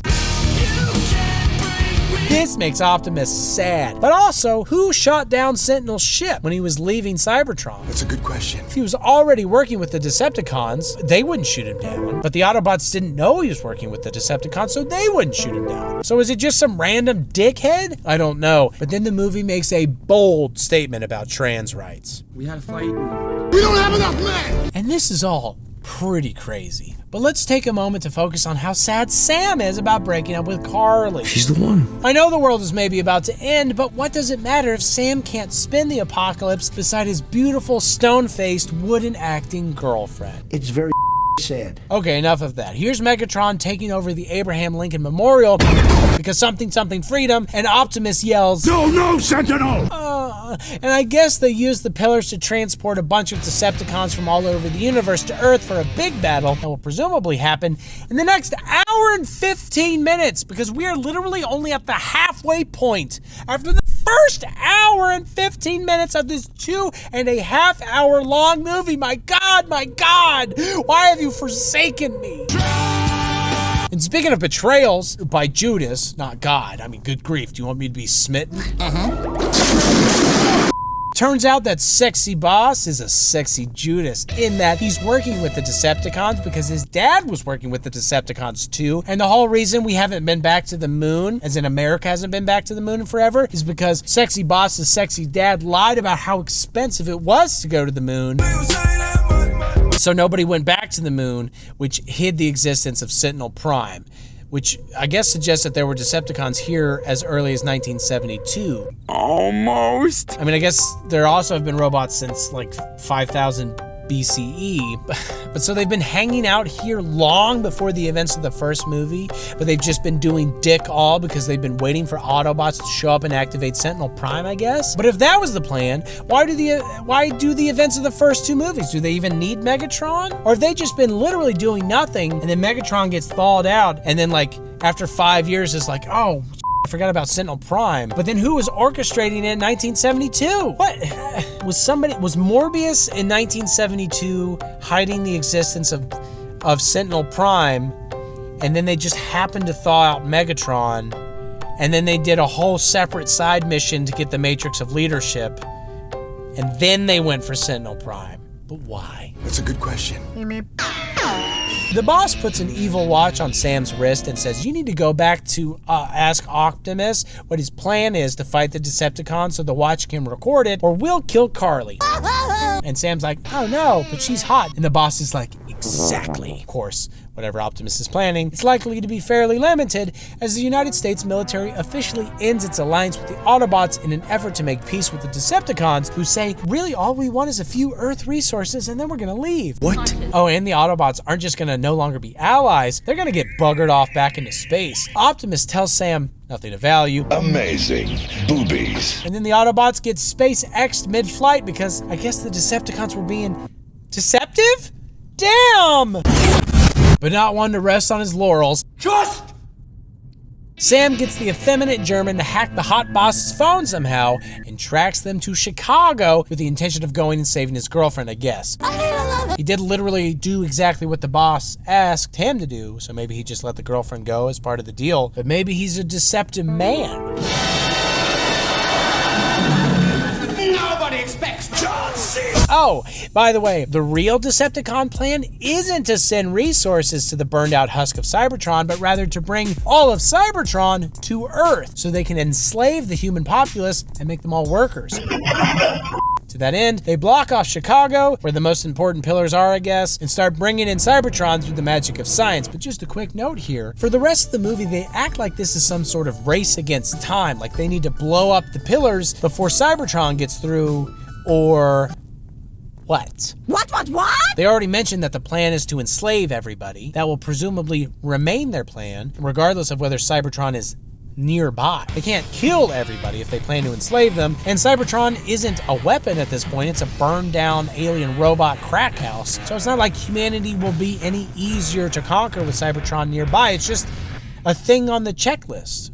Arguably, they're doing it out of order. They should enslave everybody first, conquer the planet, and then pull in their doomed planet when nobody can interfere. But I guess that wouldn't create a ticking time bomb scenario, so they don't do that. Instead, they shoot some civilians, make Lincoln Park sad. What I've done. The army sort of attempts to retake Chicago, but they fail, largely because they rely on ridiculous movie tactics, like flying fighter jets 200 feet off the ground. And Sam's trying to break into Chicago with the help of Roman from the Fast and Furious gang. Pig. People say all the time those should cross over, but should they? Is that what you want? Is that what you want? Or should we just do not those two franchises? I don't want to watch any more of those franchises. There's always room for family. But Sam's chances of getting in there are immensely improved when all the Autobots show up promising, we will kill them all. So obviously they didn't die on the spaceship, but that means that Optimus lied. How very Decepticon of him. I go both ways. Whatever, they steal a drone and Carly surveys the action through a telescope using her eye. Something iCarly reference? I don't know, I'm tired, but what are you looking at, Carly? They're not battling over Alpha Centauri. They're like dicking around at the across the street Pizzeria Uno. Pizza time. Sam manages to get in there, but the TV is Morbius again. But like, how long has he been chilling there? Why is he chilling there? How much porn has it had to show the sexy boss? How many seasons of Grey's Anatomy? Does it get off on that stuff? Choking back some, make him vomit. I don't know, but the escape drone goes down and the boss dude sounds the alarm.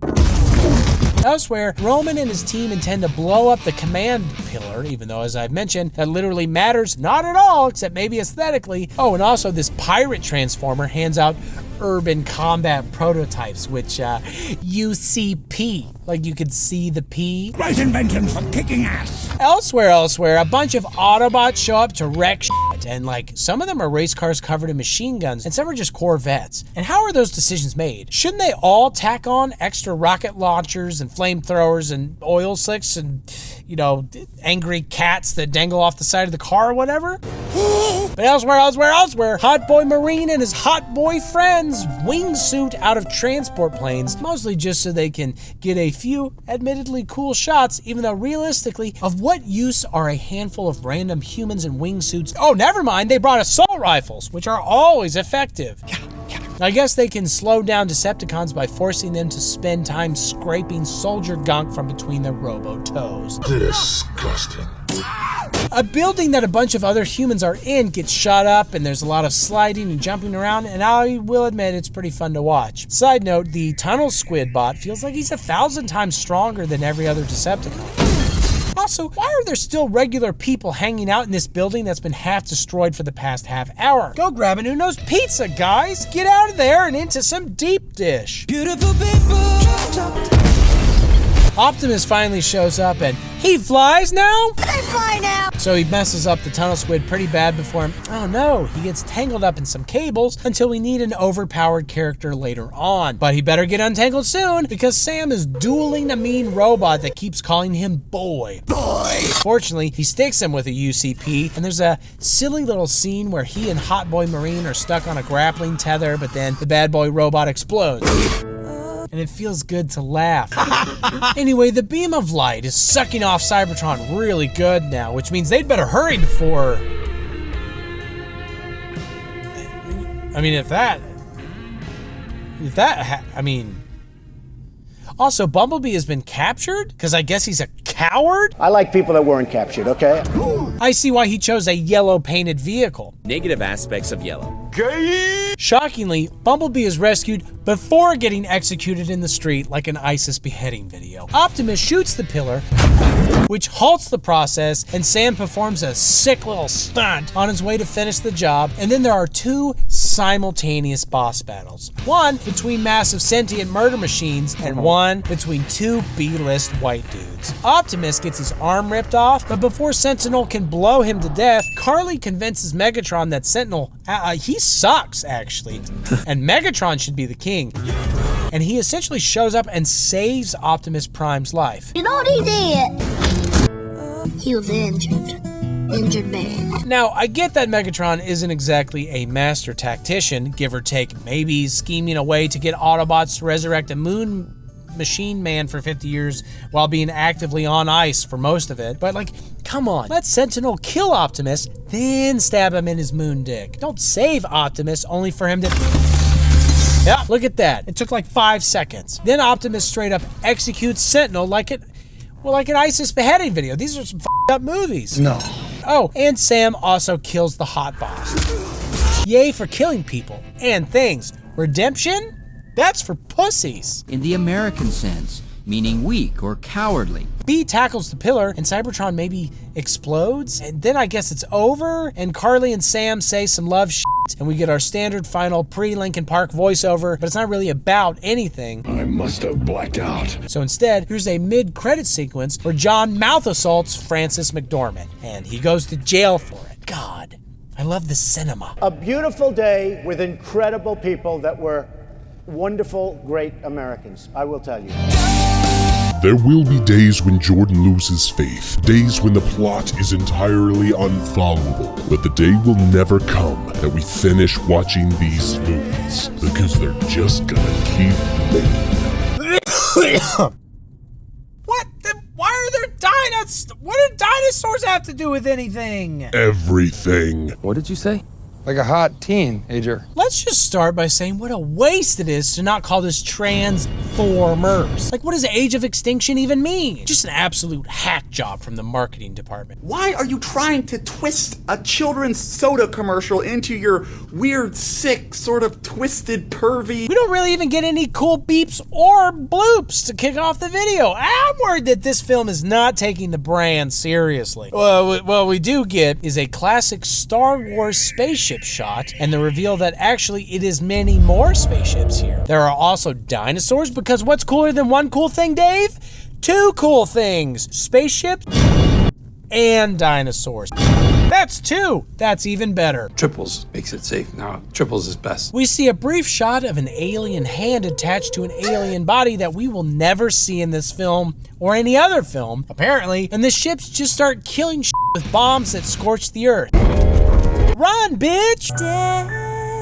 And now it's the snowy present, and a couple of Irish geologists, we are geologists, stumble upon a frozen and or metal dinosaur that they smack with a hammer, because while they may be professionals, they are still Irish, you know. Well, probably been spending a little too much time trying to have sex with the penguins, you know? And as Dave knows, penguins are notoriously difficult to have sex with. Do you ever see any penguins Of course not.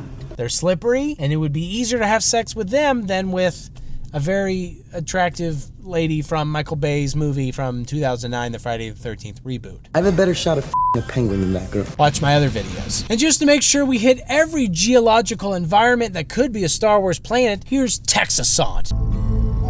Texoine? Texique? We'll workshop it. We see a sign that says, remember Chicago, because it's easy to forget the time that aliens exploded Chicago, and also a reminder to report aliens and an attached phone number, which I did legitimately call, and it said that I won a $100 Walmart gift card.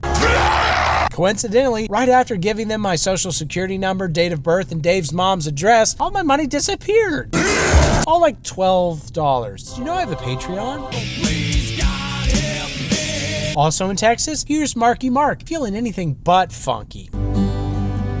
He's got a lot of science in his truck, and he meets up with TJ Miller because this movie, ironically, is all about second chances for problematic white dudes. Dude, rude. Look at these two June bugs. And together they go inside a busted up movie theater where they immediately find a nostalgic football that I literally just realized in this moment belongs to Chekhov. I love cinema. They also find a shot-to-shit truck that's got mortar shell hole. Mortar shells? Just big enough for me, right, Dave? I need a mortar-sized hole if I want to crawl inside and live in it. Yeah, that's good. Stop. Smash cut to some hot girls in a Jeep who drops one of the hotter ones off in a mailbox, but lest you think that she's a mail-order bride from Vietnam for Marky Mark to punch, it turns out that she's actually his daughter, and Marky himself is an inventor who mostly invents useless shit like this robot dog. Thank you. Turns out, Mark bought the truck because he's gonna repair it, and TJ Miller says what Dave was already thinking. I think she looks hot, like a hot teenager. And then Mark sweats like crazy through his pits because that's where the inspiration comes from to invent. The pits. Juicy. Speaking of, TJ says what I say to encourage my kids whenever they're not quite doing their chores correctly. Bring daddy the alcohol. Then a black woman drives up, and as you would expect from Mark Wahlberg, he grabs a baseball bat and threatens to beat her with it. I told you don't come back here. Fun fact, Mark was actually not aware they were shooting during this interaction. He thought she was trying to get on the set. Don't you start with me, and I'll bring the police when I come too. But no, let's give him another shot. He did make the happening. Apparently, she's trying to sell his house because he's 6 months late in mortgage, although my autofill and Google Docs tried to say that he was 6 months pregnant, which would honestly made for a way more interesting movie. Let's do a little background exposition real quick. Apparently, the Autobot American Alliance is still ended 5 years later, which is so weird because America rarely holds grudges or sticks to bad decisions. But that's Hollywood make-believe for you. And though a couple of bots are allowed sanctuary like Quasimodo, in general, all Transformers are hunted down and killed by a CIA kill squad called Cemetery Wind that presumably moonlights as a doom metal band. We're gonna do a song now that you can all touch front to. And helps us have another secret organization because, God, I love secret organizations. You can never have too many secret organizations. Spy Kids. Anyway, Cemetery Wind and their support team, probably called Pussy Slayer 69, why did I put that in there? Oh, because in Xbox Live, we all got our accounts when we were 10 and we named it cool things like Pussy Slayer 69 and Cemetery Wind. But now we're all like 30 and we're like, I wish you'd put something more neutral that didn't make me look like such a dumb bitch. Anybody that's got a name that's like Red Ninja or like Blood Death or whatever, you're like, you are either actively 11 or you're 40 and you've had this account for 17 years and you thought it was really cool back then. You would rather be named like Pink Bubbles and then you massacre everyone than be named Red Death and you just suck at the game. My username, I put a link to my LinkedIn. It's professional. They're not cool enough. Whatever. They show up and they're gonna kill this robot on a gambling abandoned river boat, I guess. Crack steel! And they shoot him up a bunch. And he claims to be a medical officer Autobot named Ratchet. She medical officer Ratchet. She Ratchet? which I guess was from earlier in the series, I think. And I can tell you right now that Autobots would not call their healers medical officers. They'd call them technicians, or Gary from the AutoZone on 5th Street. We are diverse. He, AutoZone Gary, claims that even Autobots are being hunted, and that he received a message from Optimus Prime to avoid all humans. But then he gets blasted by a dickhead cannon that's attached to some other random, presumably evil Transformer named Lockdown.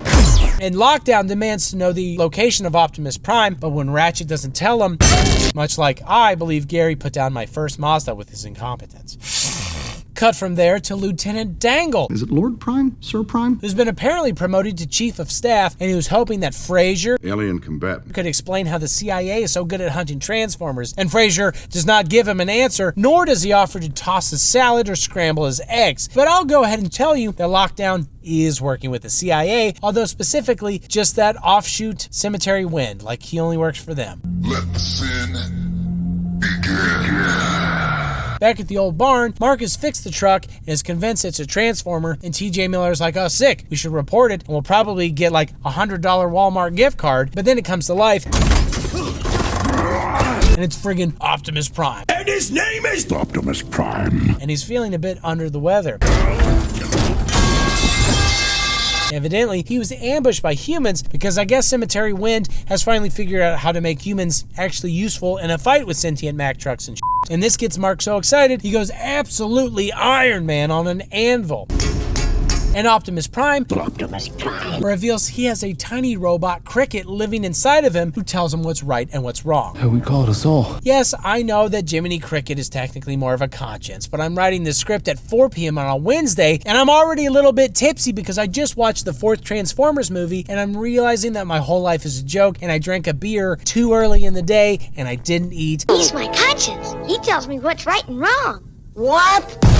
My God, I have 3 children. What am I doing with my soul? Yeah. Anyway, Optimus farts or something. And so he pops up on Cemetery Wind's radar, which, a Cemetery Wind is an incredible name for a fart. I'm gonna start using that. A bunch of Cemetery Winds show up at the barn and are like, where's the truck? And I'm dressed like a background character in The Matrix. Not the Matrix of leadership, just the Matrix of you know, leather fetish fame. They look around, but they don't find anything, but then they threaten to murder the daughter in the head. You gonna shoot my little girl? So Optimus Prime explodes out of the barn like a Cemetery Wind out of my ass after Doritos Locos and literally yells, "Here I am!" I couldn't think of anything cooler for him to say. I'm right here! So Lockdown Cemetery wins their house. Also, a car smacks a dude in slow-mo, not a sentient car. It's a car being driven by a hot boy that is secretly Marky Mark's daughter's secret boyfriend. I hope she doesn't also put him in a bear suit and set him on fire. They all hop in Hot Boy's hot car and try to do to the government and the alien what I did with my never-mentioned 4th child. Lose him in the cornfield! Oops, the cornfield I guess ends in the highway, so now they're doing that and criminally intentionally driving straight through games of bingo. And Optimus and Lockdown fight a bit. Cool jump. Slow-mo explosion. TJ Miller sodomized. No, not that kind of sodomy. The Sodom and Gomorrah kind. He gets pillar of salted. And legitimately, this is the hardest I laughed in this entire series. It took me completely by surprise. I can't tell if that was the goal, but I loved it. No notes. Good job, stranger from the cornfield. And apparently, yeah, TJ Miller reported Optimus Prime, which is why this is all happening and why he got sodomized by robots. It's maybe primarily my fault, okay? That's why you don't snitch. TJ Miller's sodomy allows them to escape. And speaking of Sodom, we get in an extensive rundown of how age of consent laws work thanks to the fact that Hot Boy is 20 and the daughter is only 17, which should be a crime, but according to the movie it's not, thanks to Romeo and Juliet laws. Texas statute? That a real law? Yep. Dave's, you can't see it, but Dave's got a notepad out, and he's got his pen out, and he's taking lots of notes as we go through the section, which is to say, Dave, you probably should have watched this movie before doing all those things you did. We've got a pre-existing juvenile foundational relationship. Statute 2705-3. What? Optimus calls all the Autobots, as he oft does, and then animorphs into a sexier truck, but still like a truck. He's in hiding, right? He should become a Mazda or a refrigerator or like a Chinese car, since that's the only country still watching these movies. A few Autos meet at a secret trans camp. We've been waiting. Including Bumblebee, who still can't talk, and a fat Autobot voiced by John Goodman. Bunch of backstabbing weasels. Who I didn't realize was being blackmailed by Paramount, because why else would he be in this movie? And apparently the CIA has been killing Autobots to harvest their technology, which is a Bumblebee, because Optimus Prime has sworn to never kill humans. But like, why? That's like me agreeing to never kill humans. Ridiculous. As it turns out, the CIA is apparently giving these trans corpses to a lab in Chicago called KSI in exchange for Fraser having stake in their company. So I guess we're gonna do a light heist sequence in the middle of this incredibly long movie. You guys are pros. The best. By the way, dinosaurs weren't killed by a meteor. They were killed by aliens from the opening sequence who turned them into metal. This metal caused the Great Extinction. And when you know it, KSI has now invented transformium, which is a new metal/element that can be programmed. Programmable matter. Which is hot. Sensual almost. Like how they've invented a new transformer named Galvatron, who they were hoping would look like Optimus, but who instead looks a lot like Megatron. Why is this the case? Same reason everybody got fired from your favorite media companies. Algorithms! Except for me, ironically. I was quite profitable. Math! So okay, yeah, now they're sneaking into the lab. You see that guy with the gun out there? There's so many guys we can't. And they run into a transformer named Stinger, which is Bumblebee but pink. But Bumblebee is not an ally because he starts acting like an ass. Pete, stop going psycho! And hey, why would literally anybody think that they work there? They look exactly like dickheads who snuck in. Also, Bumblebee still can't talk. Oh, look, they're melting down Ratchet. They're melting Ratchet. I knew Gary was evil. Mark gets recognized because of course he does. Check that guy. And they capture him, and then the Autobots smash into the building and rescue him. And destroy the lab. Destroy the lab! Even though the CEO or whatever says, stop! The Autobots run away, so they activate Galvatron and Stinger, the former of whom immediately begins murdering civilians and misfiring missiles Misfire. and forgetting to pull out. Come. All around a sloppy dude. He and Optimus go hand to hand, and Galvatron admits that he has no robot cricket companion. That is why I have no fear. Feels like that's more of an amygdala issue, but I don't claim to have penetrated and or peered inside a transformer, or at least don't admit it. Then Lockdown shows up and shoots Optimus and says, You think you were born? No. You were built. wait, are Transformers not born? Or is just Prime not born? And how would he not know that he's not born? Jesus Christ. That's Jason. Born? Do Transformers come out as baby Mack trucks, or are they assembled into an adult form? I don't know. Anyway, they take Optimus and Mark's daughter into their ship. Despite her incredibly powerful attempts to break the glass and escape the car she's in, that's getting sucked. Break the glass! Break the glass to get out! Oh, here's the Chicago bean, by the way. Looks totally fine. In fact, all of Chicago looks fine. Good for them. They rebuilt, I guess. Wet, hot, and sweet. And the CIA guy is like, oh, hey, the big alien spaceship is totally cool, and it's with us, the CIA. And the rest of the government is apparently like, good enough for me. You know, as long as the spaceship is sucking for America, it's sucking for good. This is my ass. And on board the totally cool, it's fine ship, Lockdown is like, hey, Optimus, do you remember the ship that Prime built for all you Knights/Crusaders to explore the universe? You remember that? It's my personal prison now. And I don't know what the that means, but I guess Optimus does because he seems sad. You have disgraced it. Also, the ship is called Knights Terminus or Teminus. And also, I guess there are other captured knights in there. And also, the creators don't like it when species intermingle, which means apparently people have been going full Titan on some of these Transformers. Yum. Ah, yeah, and then the daughter gets licked. Wow! I'm thinking that this world, it's built. Yeah. I guess that was the deal that Fraser made with Lockdown, so now Lockdown gives Fraser seed, which confirms my Titan theory, I think. Seed. The Autobots board the ship. They've got like 10 minutes until it goes into whatever the Transformers equivalent of hyperspace is, except, they actually fire anchors off the ship, so I guess they've maybe got some extra time now. Phew. Mark and boyfriend also board and immediately find a bunch of swords and armors and but wait! Weapons! These swords are actually guns. And this boyfriend is actually kind of a pussy. In the American sense, meaning weak or cowardly. Whoa, okay, I surrender! And now the humans are reunited and it feels fine. Tessa! Shane, I love you, I love you! They escape the ship by crawling across the anchor ropes, and it takes forever because they're attacked by dogs for a while until B kills the dogs and then catches the humans as they fall when the rope gets cut. Thank God the dogs are killed. For the Autobots part, they find that cage room and they're feeling very silly. Nuts! So they murder a random creature because it's ugly. Bitch.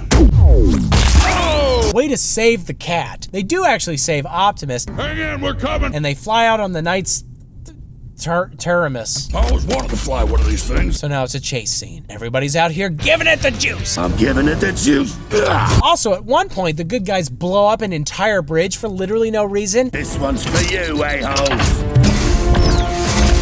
And I think the CIA isn't fully wrong to hate these guys. Sorry to lay some hate. God, these movies are cool. Speaking of, now this right here, this is pod racing. But then, oh no, I guess these movies are ironically anti-trans because they explode a Bud Light truck. Oh, but never mind, they're totally pro-trans again. Oh. But oh no again, because apparently the KSI lab is gonna move everything to China. Watch us, China. We love China. Woo, China. I'm from the future. You should go to China. A little more backstory that I can't think how to include any more elegantly than the movie does. Apparently, yeah, the sweaty ghost of Megatron has fully taken over Galvatron. Galvatron? But that's just Megatron reincarnated. Because of his chromosomes or something. Chromosomes. And oh yeah, that seed thing is actually a bomb that you could use to cyberform planets from plant type to metal type, and KSI wants to use that bomb to make more transformium so they can build more robot shit. Sex robot, sex robot. See, 60 million years ago, I started watching this series, but also the dinosaurs were also transmogrified into metal shit to make Transformers. How did he get here? The creators did this, you see.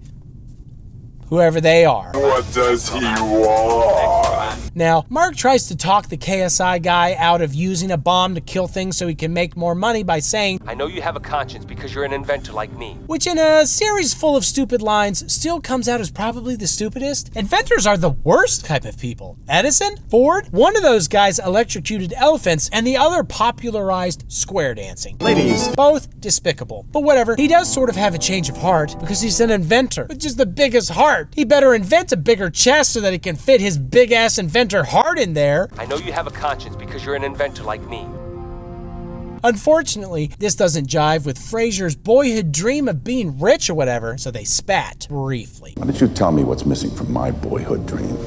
Anyway, Galvatron comes to life and is now fully autonomous, and he essentially hacks all of KSI's remaining robot creations, co-opting them for his personal army. He then says whatever I say whenever I misplace a bucket of my own jizz. Go find my seed. I think he also wants to use the seed to turn Earth into Cybertron, which is just classic Megatron. Just like how I want to use a bucket of my own jizz to turn Earth into Breederville. In here, quick! Same goals, different methods. I have a Patreon. So whatever, now we're in Hong Kong, and the inventor is hoping to get to a military garrison with the seed before any of the numerous other factions catch up with him and his sexy motorcycle lady escort. Dave, I caught a bug. Wow, I caught a f***ing fly without even looking at the fly. Did you see that shit? Breedertron, beep boop bop. Still f***ing out there. Eventually, they arrive at an elevator that literally doesn't move for 5 minutes until bad guys show up and there's a CIA fight scene and they fight. And if you like that, watch that part. If you don't... Eventually, the inventor gets to the roof, and he sips on some Chinese product placement, but then the Autobots show up in their stolen ship. It's the Autobots! And they try to pick up the inventor, but oops, their ship is shot down, like way down, like from the sky over Hong Kong to seemingly a forest 7,000 miles away.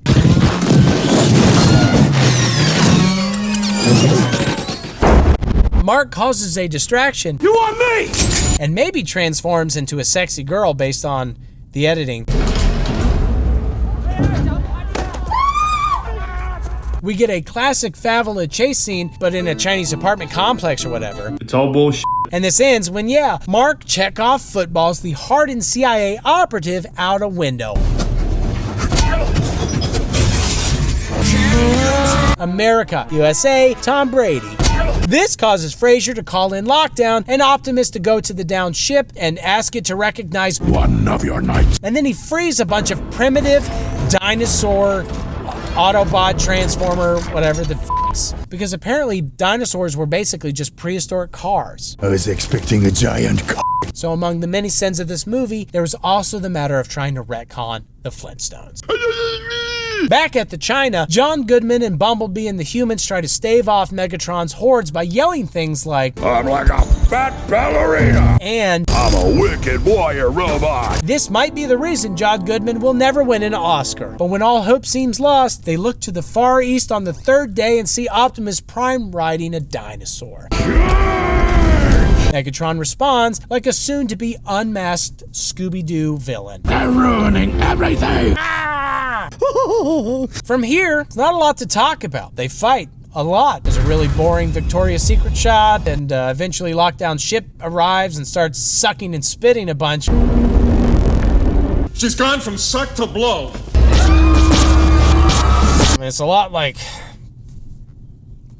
Dave's giving me a look, and I'm not gonna say who it's like, but you know. I mean, the CIA definitely knows. This is my asset. And eventually they suck Optimus, but he blows his load too fast for the ship to spit. So the blowhole explodes. And did you know that I got a 5 on both AP English exams? They said it was because I had such a way with words. And I'm sure that my AP English teacher would be thrilled if they watched this video, especially the part about sucking and blowing and spitting. Anyway, now Optimus and Lockdown fight one-on-one, while Frazier briefly holds a gun to Mark before getting literally murdered by Optimus. Oh my! All the characters work together to kill Lockdown after Optimus gets stabbed into a wall and can't move for a bit. And he chops Lockdown in half. And then the heroes drop a grenade and blow up more shit as they fly away. Megatron is still alive and mad. We shall meet again, Prime. Even though he's lost like 4 straight times now. I don't feel like he's a threat to anybody. Elsewhere, the inventor is fully nice now. I might be able to help you put a little more than a pound in. And the Dinobots are freed and allowed to run off into the jungle to murder innocent people. How are these dinosaur robots gonna hide exactly? They can either look like big-ass warrior robots or big-ass metal dinosaurs. Neither really screams more than meets the eye. There's already a lot meeting my eyes if I see a giant metal dinosaur or a giant metal knight. Like, oh, you think that giant metal knight is actually a giant metal dinosaur or vice versa? I wonder if that's actually a giant metal knight in hiding the giant metal dinosaur that I'm seeing. Optimus, for his part, takes the seed into space because there's a bounty on his head put there by, again, the creators that we literally know nothing about or whatever. Whoever they are. And he's not sure if he'll return, but if you look to the stars, one of them is my soul. So... And what am I? Bye, Optimus! Also, he has one last monologue about having a glorious purpose, and he offers a warning to the creators to leave Earth alone. And I guess Shia LaBeouf just like died or something? Where the heck has he been this whole time? Bumblebee used to be pretty weird about him. Seems like he'd get at least name dropped or something. Whatever. He probably snagged some other impossibly attractive woman that he is now screaming at somewhere. So good for him. Make your dreams come true! There will be days when Jordan loses faith. Wait, did we already do this one? I'm not gonna lie. I don't get it. Same, honestly. Has my life been wasted? Oh yeah, baby. The boops, they're back. The beeps, they're back. Also, fireballs. Fired from catapults. Because apparently it's the Dark Ages. Probably gotta buckle up for that. Safety should always come first. And second. I guess if you've got the budget and creative free reign of Michael Bay, you might as well explode a bunch of shit in a different century. In fact, why don't we just let Bay make a bunch of historical movies where everything explodes? Michael Bay presents the Renaissance would-be. But this isn't just any explosive Dark Ages. This is the one where King Arthur is real. He swore it. And actively waiting on Merlin to help him fight back the Saxon hordes. Unfortunately, Merlin is both a drunkard and played by the same actor as the inventor in the last movie, who constantly talks out loud to himself. God, I'm sozzled. Also, a voiceover explains that, yeah, magic does exist in an alien spaceship. Inside a crashed alien.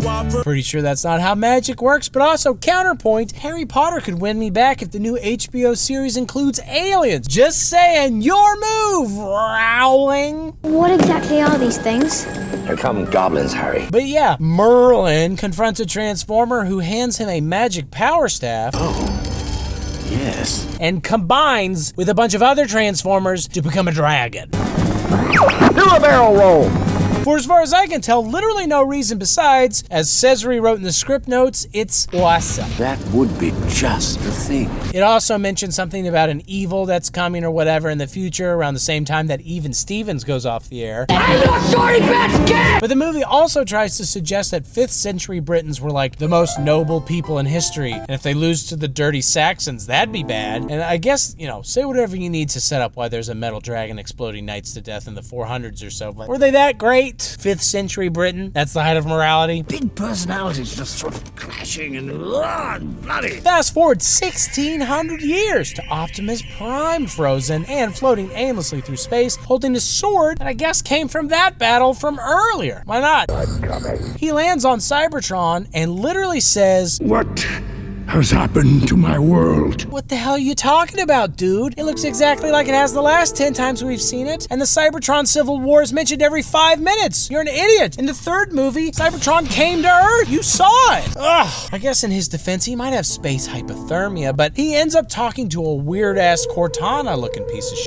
who calls herself The Prime of Life and claims to be a creator named Quintessa. She says that her staff was stolen by her 12 knights and taken to Earth, and that Prime, Optimus Prime, needs to go get it so that she can remake Cybertron with it. God, they're so obsessed with remaking Cybertron. Was it that great? We've got Arby's. Checkmate, Prime of Life. Oh, he ate it. People will eat anything. But whatever, I guess the only way to convince Optimus is to brainwash him, which he does by stroking his huge metal face. Also, I have literally no idea how, but Cybertron is apparently about to crash into Earth in the next 3 days again? What? How? Why? I hate to ask. Oh, by the way, this part makes sense. Inside of Earth is actually a big-ass Transformer called Unicron. And he is Cybertron, who I guess is also alive. He is Cybertron. Well, I mean, he's not alive, but if he was alive, if they remade him, he would be alive. And Unicron, which is inside Earth, and is, I think, alive but asleep, they're ancient enemies. And also, Optimus Prime is now going to go by the name Nemesis Prime because he's brainwashed and we need to know that he's evil, okay? And then Quintessa, she's hoping to suck out all of Unicron's juices to put him inside his Cybertron to reboot it. With the staff, of course, obviously. You tracking? The place you call Earth has another name. And his name is John C. Cybertron's ancient enemy. Enough of that. It is time you knew the truth. Back to Earth, where Transformers remain fully illegal everywhere, and humans have set up yet another paramilitary force to hunt them down, called the TERFs. Sorry. The TRF. Speaking of rolling, well, except for Cuba. Castro lets them sun on his beaches. With John Turturro, which is really all I've ever wanted. The problem with all of this, however, is that aliens are constantly falling out of the sky now for some unexplained reason. Too many to count. And with this as the backdrop, a few Chicago children break into the ruined remains of Pontiac Silverdome in Michigan. That's weird. And they go looking for robots because kids are stupid. Let God sort them out. They find one that's still alive, but they also find some Homeland Security chicken walkers who are immediately exploded by some vagabond cutie who evidently lives in this dump. What's your workout routine? She's apparently friends with another Transformer named Canopy, who tries to get them out of the area safely, but all that commotion has caused the TRF to airstrike his ass to death for the kid's safety. Damn! I almost had a heart attack. That's so kind. Then, inexplicably, Mark Wahlberg shows up and shoots a few Homeland ATSTs himself. He then grabs the children and tries to drive away like a regular Jared Fogle, but then also stops to help the crashed Transformer, who gives him a talisman for protection. I seriously doubt I've ever enjoyed a movie that had a talisman in it. My sister and I were both orphaned 12 years ago. Except for maybe the criminally underrated Kingdom of Heaven, which, while not exactly focused around a talisman, took most of its plot from the novel The Talisman, so that's like a half a point. Sound off in the comments with your favorite talisman movies. I'm sure there are so many bangers.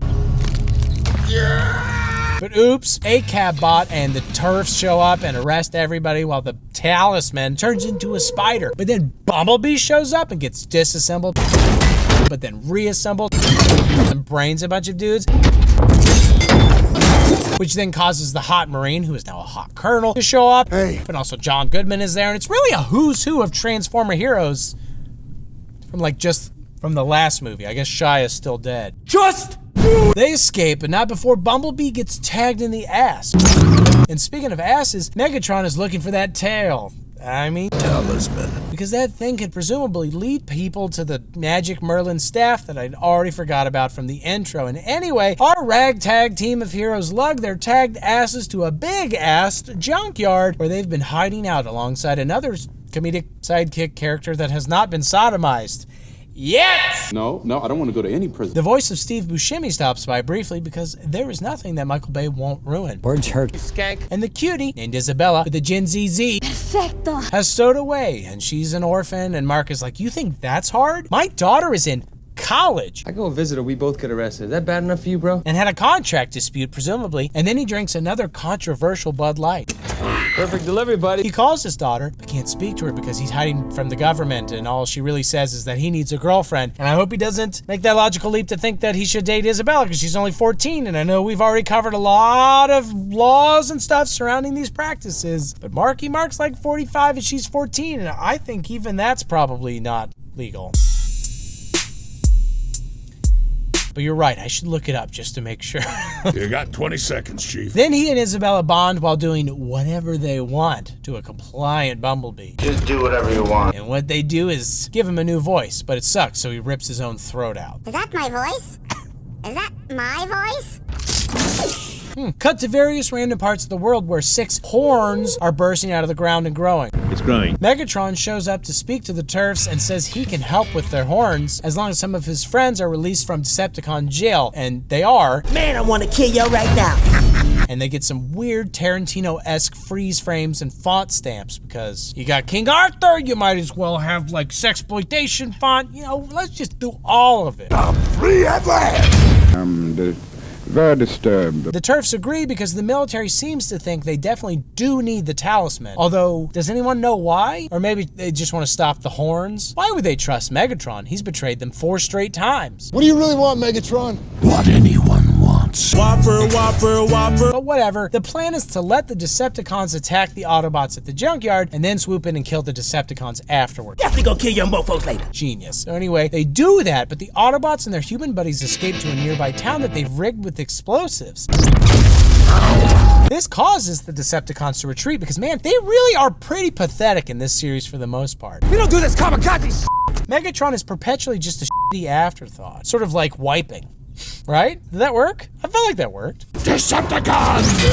Retreat! So TURF sends in a bunch of drones, and to be clear, the military and the TURFs aren't technically fully on the same side, but they work together in essentially every scene of the movie from here on out, so just be aware of that. There's always one in charge! But anyway, drones attack. And it's pretty scary for everybody except this lunatic janitor mopping in an abandoned hotel, and Mark gets knocked out a window by a drone and shot. But thankfully, the talisman has forced itself onto Mark and is in fact bulletproof. They beat all the drones or whatever, and Mark is confronted by his C-3PO type robot butler, if C-3PO knew karate. Whoa!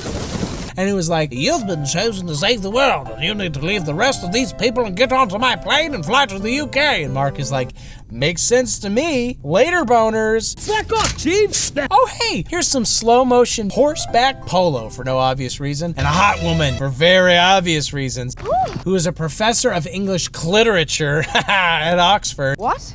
And who is named Vivienne. Eventually, this hot lady gets into a car that is, surprise, a Transformer, and who drives her to meet Mark right as he's meeting with Sir Anthony Hopkins and also a sentient World War I era tank. Hello there! Her car drives incredibly fast so that the scene will technically qualify as an action beat, even though it's really just a glorified Uber. I do this every weekend.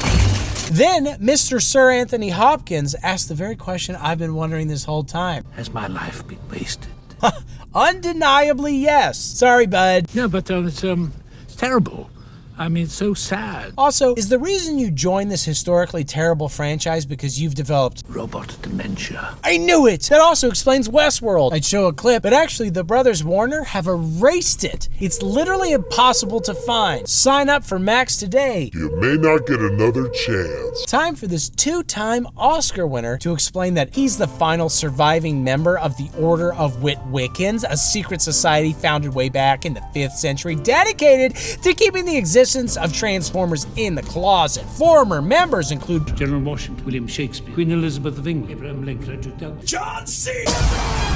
And every member of the Order is now dead. But the Order at one point included Sam Witwicky, so he's dead now, like officially. Do it!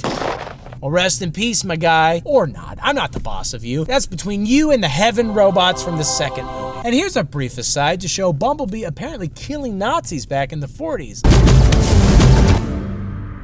So, I guess he didn't arrive in 2007? Or when was he supposed to arrive? I feel like it changes every movie. Can't wait for the retcon where it turns out that Starscream was Hitler's personal jet. Starscream a jet? Starscream sounds like it would fly. Gooch Tunneler is more of a ground-based one. And this robot, Dick Sucker. Yeah. Calling all Autobots.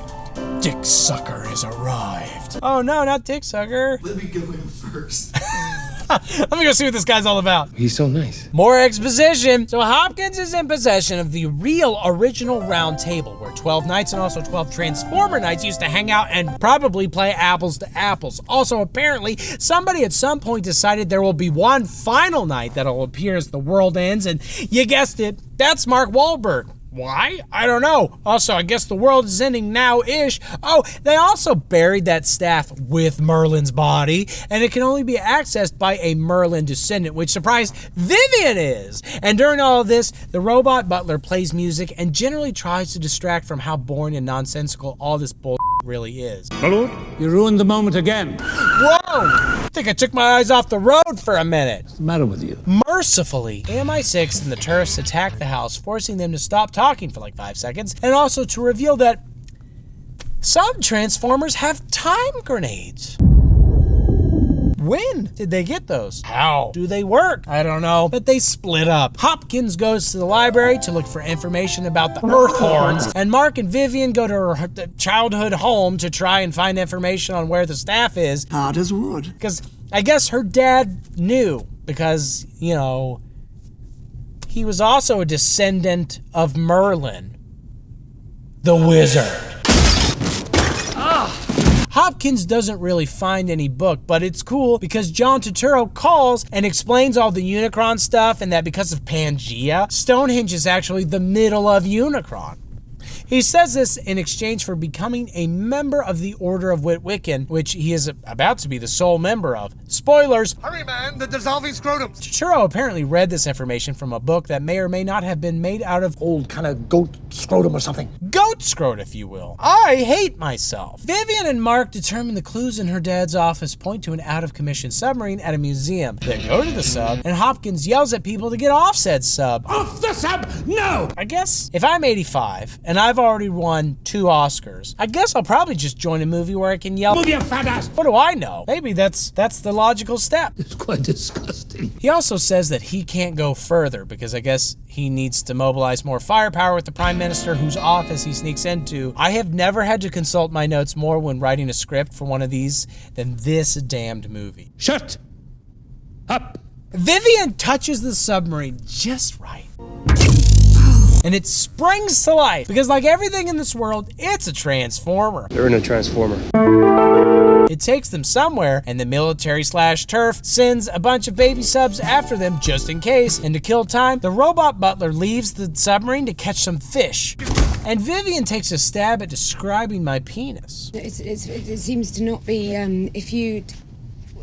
It's just sort of slithery. There's also Mark's abs and a shared intimate meal because Michael Bay knows what the ladies like. Sushi! And he included a couple of scenes specifically for the women who had been dragged by their terrible dates to watch this absolute horror show of explosions and nonsense. No, God, it's not a date. No, it's just that. It's romantic. Go scroll. But not for too long, ladies, because now we approach some sunken bullshit which they and the military board and run through. Vivian eventually touches the right part of the sunken bullship, and Merlin's sarcophagus is revealed. And apparently has Celtic writing on it, because why wouldn't it? They open it up, and there's a staff, but it's looking, and Mark gets mad. I could have cut an oak tree down in my house. It was... And tantrum so hard he accidentally wakes up a Transformer night thing.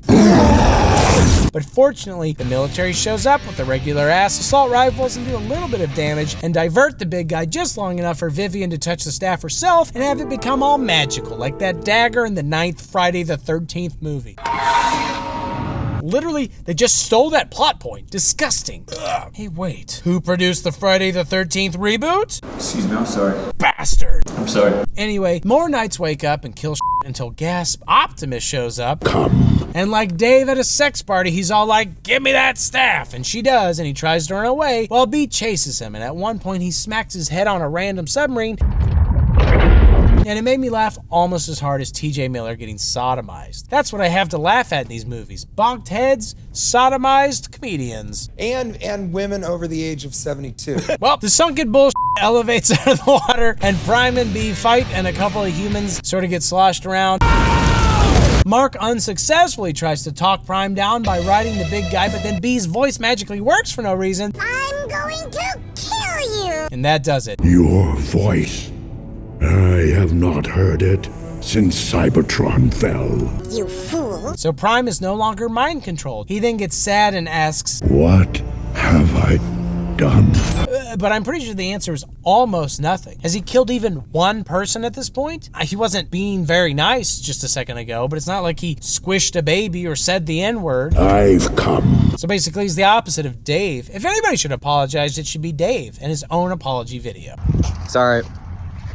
Dave was squishing so many babies behind the camera, it's distracting. But then, oops, Megatron shows up and steals the staff, and the Knights decide, actually, that is pretty bad, Optimus, and I guess that's your fault. So they start beating the shit out of Optimus until Mark's talisman, of course, becomes a sword and gives him the strength to straight up parry a Night Strike. And then all the Knights worship him or whatever, and Optimus is like, okay, I'll try and be good now. And somebody yells some bullshit about there's an ignition chamber somewhere that they need to get to on Cybertron, which, oh, by the way, is actively crashing into Earth and dragging its nuts across the face of the planet.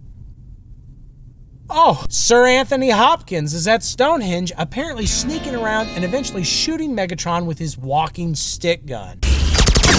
Then the British Army attacks, and Megatron raises up extra hinges. Then Megatron shoots the shit out of Anthony Hopkins, who isn't even looking in Megatron's direction. And the Oscar goes to Anthony Hopkins. Hopkins straight up dies, while his robot butler basically shits in his open, dying mouth by saying of all the people he served, Hopkins was the coolest. My wife is gonna say something like that to me as I die. I'm gonna be like so mad. I'm gonna be like, fine! I hope the robots blow up your house! All right. Whatever. At some point, the junkyard team gets a spaceship and comes to join the battle, and all the heroes get together for one last Optimus monologue about whatever courage. I will lead the way into her chamber. And come. Megatron delivers the staff to Quintessa, who says something about using it to rebuild our world, but I thought she was separate from all of that. Like, I thought creators created lots of things, but no? Just the one thing then? Also, while we're here, didn't they have slimy alien hands? But she activates the staff to suck Unicron's power out of the core and ultimately blow up Earth. The heroes assemble to attack the ignition chamber or whatever, and there's a brief guns don't kill people, people kill people moment for no reason. That thing killed Decepticons? No.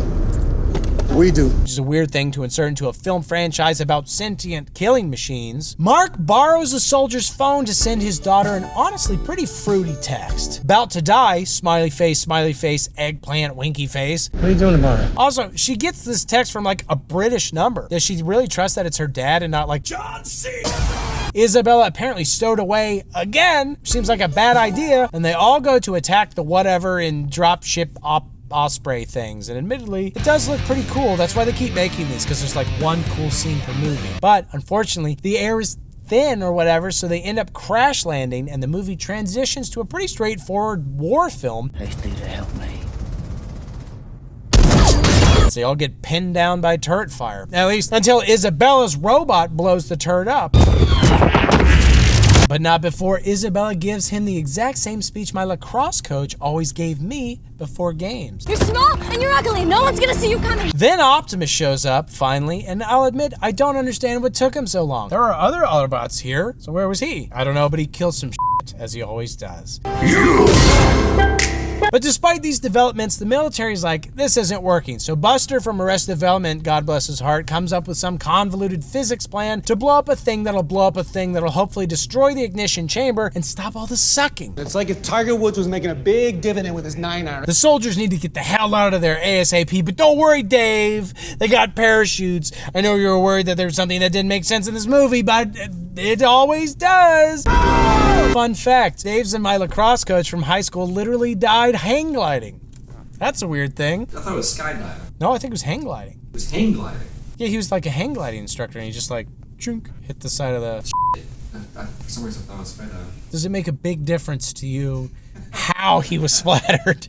We're going home. Anyway, Vivian doesn't actually think explosion dominoes will work, so she takes off her parachute, and she and Mark run back to the ignition chamber, even as the dominoes, they explode.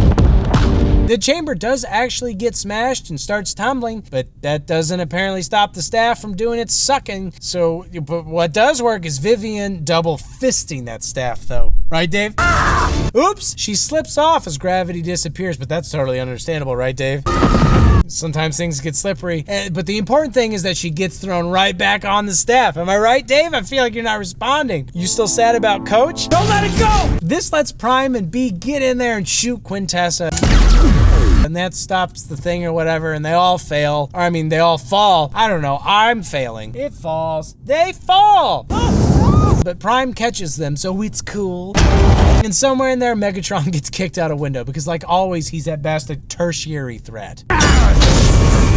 Once on the ground, Optimus once again delivers some nonsense voiceover about how there's more to this planet than meets the eye because of Unicron, I guess. But he also says, hey Autobots, come live here. This is our home now. But also, Cybertron is still connected, right? And also, won't most governments still be pissed at Transformers? They're out here still obliterating planets. Get them out of here! At the heart of every legend, there is come. Do I have to do that again because there was a car? Yeah, that'd be bad if there were car noises. Good thought. Oh, oops.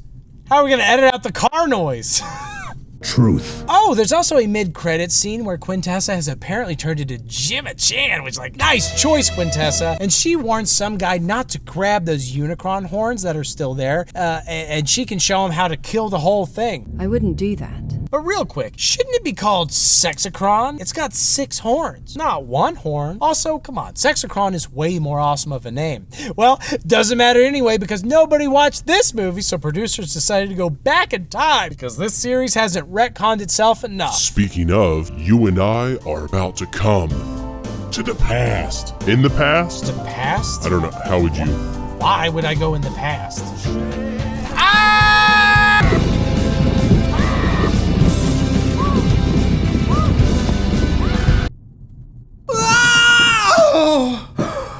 Whoa, have we traveled back to 1987? We sure have. Is this what you looked like in the 80s? Because you are uncomfortably close to my seed. Yeah, I was a late bloomer. Why am I not like a fetus? Okay, so back in the 5th century BC, there was like an Egyptian, Sumerian, alien, robot, car, mermaid, troll, hobbit, caveman, dog, lizard. Uh-oh. Caught. Alrighty, so to answer the question you're all wondering, there aren't really any beeps or boops, but there is some static. Also, this movie is made by Allspark Pictures, which must be new. Can't believe they didn't name it Matrix of Leadership Pictures or Ass on Car Productions or something more true to the spirit of this franchise, but whatever. We're back on Cybertron, watching the Civil War stuff for the millionth time, and Prime is looking a little retro, which is fun, and Bumblebee drives up, but wait, don't they scan cars to become cars? How does he already have car info in his brain storage? Do all Transformers intrinsically have the ability to become Earth cars? Why? Who imbued them with that power?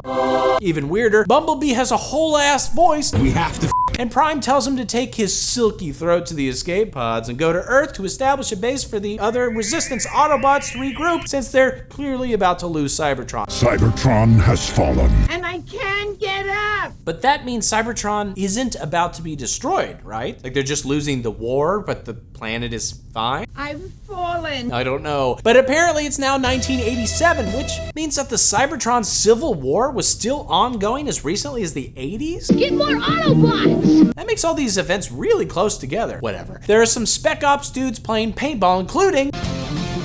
No, seriously, it's actually John Cena. John Cena! All of my videos have been building to this moment. 3 years in the making. Everything I've ever done in my whole life has brought us here. I am the architect, vis-a-vis, concordantly. I have no idea what the hell I'm saying. I just thought it would make me sound cool. Anyway, a fire made out of Bumblebee ruins the game, and it's like, what is this, the Dark Ages? Because fireballs? This series is great. Is John Cena King Arthur? Lol, LMAO, etc. B runs away and turns into a Jeep after he scans one because that's how it usually works, and eventually he's cornered, and unfortunately these military Jeeps have big ass harpoon guns on them because I guess this is the whaling branch of the military. For what other purpose would you need a mounted harpoon gun? Well, before anybody can answer, an evil Transformer fighter jet attacks and the two fight, killing basically every human in the process except for obviously John Cena. B ultimately wins the fight, but not before getting stabbed in the throat so that we can get the origins of that. Then let's make it official. Even though the Decepticon intends to kill him. So what's the point of making him mute first? Just stab him in the brain. And yeah, that gives B enough opening to kill him. But in the process, he's severely damaged and his memory cells fail or whatever, and he scans a VW Beetle and passes out. Cut from there to a sleepy girl named Charlie who says hello to her dead dad and spits like a person who's really never even attempted to spit before. She wanders into the kitchen to find her mom hooking up with a guy named Ron. And also her brother who does karate. Sorry, she's not hooking up with her brother who does karate. Gross, Ron. She greets her brother who does karate. If there's hooking up, I don't know about it. Plausible deniability. My baby boy is becoming a man. She heads to work to spill some shit on a hot boy, and then heads to a garage to show, not tell, how good she is at mechanical stuff. Need the half inch. She also, Rube Goldberg reveals Bumblebee, who is, I guess, an operative and just hanging out under a tarp with literal bees in his ass. Bees? Wow, throwback to before I had kids. That was me every Saturday. Just throw a tarp on me, shove some bees in my ass, and, let me go, I guess. I'm in, but we're gonna need a lot. She tries to start the car, but it doesn't really do anything besides alert 2 Decepticons in space of their location. That's B-127. Inspiring them to come investigate. Charlie comes home and has a sad moment trying to fix a car that she worked on with her, again, dead dad. Damn it. For me, the equivalent scene would be me trying to fix a corrupted Photoshop file or something. My dad does a lot of graphic design for this channel. He literally designs USPS stamps. You probably have one in your house right now. Please don't die, Dad. I'm not as good at Photoshop as you are. How you doing? This is an unusual position. Anyway, now it's the next day, which just so happens to be Charlie's birthday. And man, does she make it seem like waking up at 8 a.m. every day is so difficult. I I haven't slept in that late in like 4 years. Suck it up, Charlie. Unfortunately, all she gets for her birthday are a fruity helmet and a book about why she should smile more. But let's take a moment to appreciate how this is legitimately a good movie. Cut. Where the hell has this been for the past 15 years? I mean, the director did Kubo and the Two Strings before this. Imagine if this was the first movie in this franchise instead of Megan Fox's butt and explosions and even Stevens for 2.5 hours. My feet are falling asleep. You suck. You are too small. Maybe I can. Is this good? Is this good YouTube content? This is good TV right here. Ow, my foot! I didn't think it would hurt so bad. Here we go. This is good. Vroom vroom.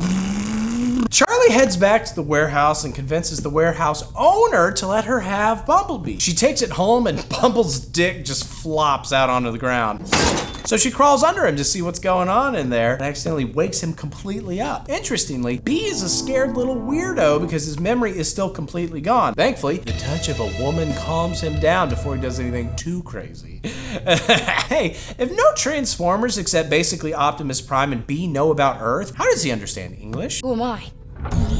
The other Transformers in the other movies said that they learned from the internet, but he's been basically unconscious his entire time until this moment, right? I don't know. But Charlie is actually the one who officially names him Bumblebee. Which is fortunate because she could have just as easily named him Bee-Ass or Bumble Dick.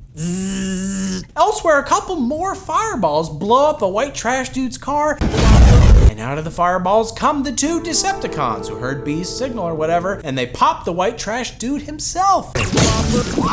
John Cena hears about this because he's been tracking the Decepticons, and also they didn't bother to pop the white trash woman, so she just told everybody. And he and a bunch of other soldiers and stuff confront them in the desert. This is humiliating. And the Decepticons pretend to be hunting a criminal and ask for access to Earth's satellites and stuff, and the humans are initially hesitant. They literally call themselves Decepticons. That doesn't set off any red flags? But they recognize that the Decepticon tech is super advanced and they'd hate for them to go to the Russians for help. They give them access to all their Sector 7 stuff, which, okay, I thought Sector 7 existed because of Megatron and the ice. If they already had Megatron, they shouldn't be surprised by more of them, nor would they inherently need their technology since they've been dissecting Megatron for almost a century. Yes, why? I think we should just accept that this timeline is canon and just throw out all the Michael Bay bullshit. Excuse me, I'm sorry. Honestly, throw those entire movies out. They never happened. This is the only Transformers movie. Or better yet, the only movie ever. Citizen Kane? What's that? Sounds like robot car bullshit. Why would I say that? Bumblebee is robot car bullshit. Citizen Kane is newspaper man bullshit. Rosebud. My final words are clitoris. Do you know that? That's the point of the movie, is he says Rosebud, which is the guy that it's based on, that was his pet name for his wife's clitoris. The greatest movie of all time is about the search for the clitoris. I say, you boys have found the clitoris? The magnifying glass. I think I really nailed that section. It's certainly coming. Also, the humans plan to betray the Decepticons at some point, and also the Decepticons literally invent the internet so that they can maybe track Bumblebee, and also so Optimus Prime can maybe learn English and the N-word later. What? Charlie starts working on Bee and accidentally causes a Star Wars hologram to pop out like Leia from R2-D2, except it's Optimus Prime talking about a war. This freaks Charlie out a little bit, and I'm surprised that she assumes that Bee is a good guy. I mean, he lost his memory. He could definitely be evil. But he's kind of cute, I guess, so maybe he's fine. Then Charlie fixes Bee's radio and shows him some music that he hates. Junior, double, triple, whop. Because apparently he's a picky-ass robot. Also, Charlie mentions that she used to be a high diver and her dad died of a heart attack. Honestly, if either of my daughters jumped off a high dive, I too would probably die of a heart attack, so I get it. Maybe it's Charlie's fault. Have you lost your damn mind? At this point, the nerdy boy who lives next door named Memo, somehow, for some reason, and who says what I say to myself every morning in the mirror. You're not a nerd, you're not a nerd, you're not a nerd, you're not a nerd, you're not a nerd, you're not a nerd, just, okay, you're a nerd. Comes over to ask Charlie on a date, but oops, discovers the existence of alien life on Earth. Charlie threatens to run over him with a car if he tells anybody, and he's like, okay, I won't tell anybody. Okay. And so the next day they go for a joyride, and Charlie forces him to take his shirt off. Yo, give me your shirt. Huh? Give me your shirt. She uses it as a blindfold blindfold to show how the car is self-driving, but she's literally wearing an open superfluous flannel shirt of her own. Why does she need to strip this boy down? Harassment much? Groomer maybe? I know I promised you, but yeah, you're not getting that back. And for no clear reason, they end up driving to a cliff party where she gets bullied a little. Sorry. And that's the gist of the scene. And I only mention it because I don't understand why they're at the cliff party in the first place. Wikipedia is no help, and that's all the digging I'm gonna do, okay? For sanitary purposes, obviously. It does lead to them TPing the mean girl's house, which would get you shot nowadays. And Bumblebee actively destroys her car, which would get your corpse shot up nowadays. As they run away from the scene of their crime, they're pursued by a cop, which they run from, and again, would really get you shot nowadays. Really, what wouldn't get you shot nowadays? I wish it was still the 80s, or that old people in their 80s weren't so trigger happy, or that I didn't have to be terrified at the prospect of my children ever going anywhere besides our own living room. America, hooray! Anyway, thanks to some insane stunts by B, they escape the cop, and they say what I always say whenever I transport dentures across state lines. Oh my God, we're committing a felony! No, really, it's a felony. Look it up. You can't transport dentures, Dave. Well, I'm in trouble. The next day, Charlie goes back to work at the old meat dick frying mines, freeing B up to go full ET and destroy everything in the house. But he also electrocutes himself in such a way that the government is alerted and they send everything they've got to this sleepy little 80s town. Memo notices the wreckage, calls Charlie, and the mom gets home around the same time and yells at her daughter for something. I have had it. I actually don't understand what the mom thinks happened here. She doesn't think that Charlie's car came to life and destroyed the living room, right? So does she think that Charlie just went postal and like obliterated the couch? If that's the case, she's probably seriously in need of medical attention, right? Like she's completely lost her mind. All you want to do is make things harder. But no. Mom berates her like she forgot to turn the oven off and it destroyed their couch. Or maybe she's internalized the patriarchy and believes that bitches just sometimes be crazy, right? Political. Charlie angrily leaves with B and they run right into a military roadblock armed with insanely powerful Cena spit. Take it down! Run! That's a guy who spit before. Probably he spits on everything. They run away, but the Decepticons catch them and B is captured and electrocuted. They do manage to activate a private Optimus Prime recording that is filthy. I am coming. They realize Earth is important to the Autobots. If the Decepticons find it, then our people are truly So the Decepticons shoot B to death and then bugger off to find a tower to transmit a signal to the rest of their Decepticomrades. It is risky. And then Charlie wakes up in her bed and finds John Cena kind of explaining everything to her mom, and he claims that B is government property and that Charlie stole it. And the mom is like, yeah, that makes sense. Bitches do be crazy and stealing government property. Just go to your room. Of course the government owns a VW Beetle that my daughter was able to steal. Classic teen shit. 80s were nuts. Charlie sneaks out to go save B from this ad hoc military base they've built nearby to discover B's presumably rotting corpse. But it's all good because they defibrillate him back to life with an actual gun.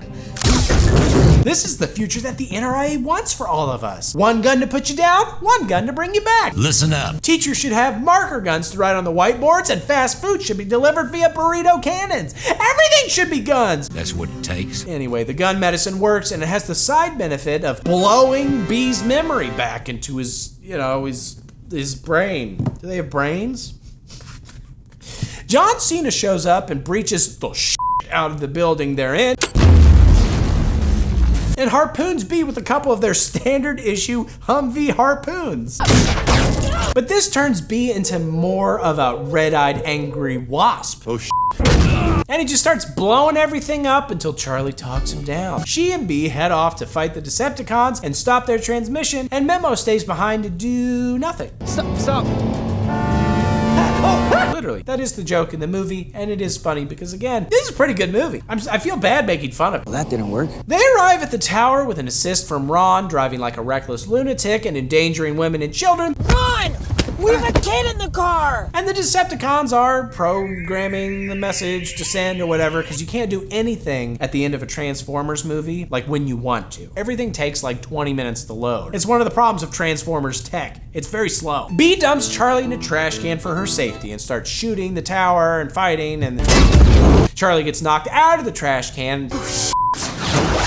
Decides to climb a nearby crane to get to the tower, and then John Cena shows up with a helicopter to shoot at the Decepticons. There! Realistically, they should all just focus on blowing up the tower itself, right? No tower, no message. Whatever, Bee kills one of the Decepticons with a chain like he's Christian Grey if he was also a car soldier. No, Anastasia, I'm not gay. And then totally mosses John Cena's crashing helicopter. Bee starts fighting the remaining Decepticon while Charlie kills the tower power, and in a moment of desperation, Bee unleashes the river, which kills the Decepticon and gives Charlie the courage to high dive once again to get Bee. But he seems fine, and realistically, I don't think there's anything she could have done if he wasn't fine. Like, does he even breathe air? And he weighs at least as much as a car, so you're not gonna pull him out if he's unconscious. But I'm glad that you got over your fear of diving. Your dead dad would be so proud.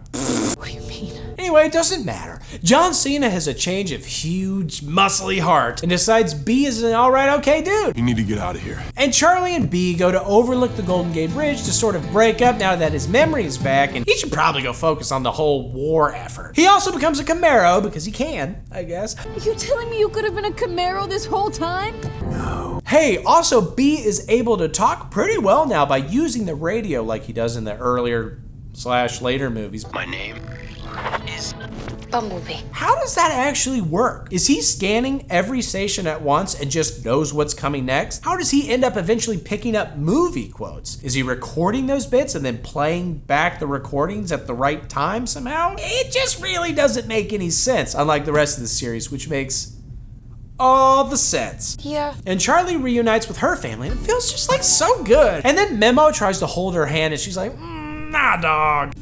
Oh, yeah. And she fixes her dad car, and then Optimus Prime arrives on Earth and reunites with Bee, and they're like, man, let's do nothing for like 20 years until Shia LaBeouf comes of age. Or maybe like 7 years, because they made another one.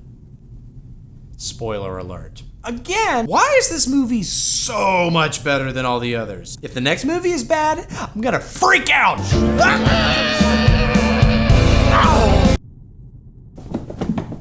Whoa, you're going so fast. Now it's 1994. Really? There's like nothing to indicate that the time period has changed. I mean, if you listen really closely, you can hear the Wu-Tang Clan. Oh. Okay, I guess that makes it 1994. Wow, that was corny when I said it out loud. Don't worry, the boops and the beeps are back. Thank God. Apparently, most of the progress we made with Bumblebee isn't really gonna carry over, so yay. We'd rather die. And speaking of, here's another deep-throated voiceover. Again. That explains, okay, so a long time ago, there was a vile god that consumes planets named Unicron. And what do you know? Here he is, about to consume a planet. How vile and godlike of him. Unicron is coming. But wait, he's got a problem to deal with first. He's trapped in this galaxy unless he can dab a MacGuffin called the Transwarp Key that will allow him to transport through space, but also through time. Of course, to get it, he'll have to battle through a few animal-themed Transformers who call themselves Manimals. Master of the secrets that divide man from animal. Manimal. I mean, Maximals.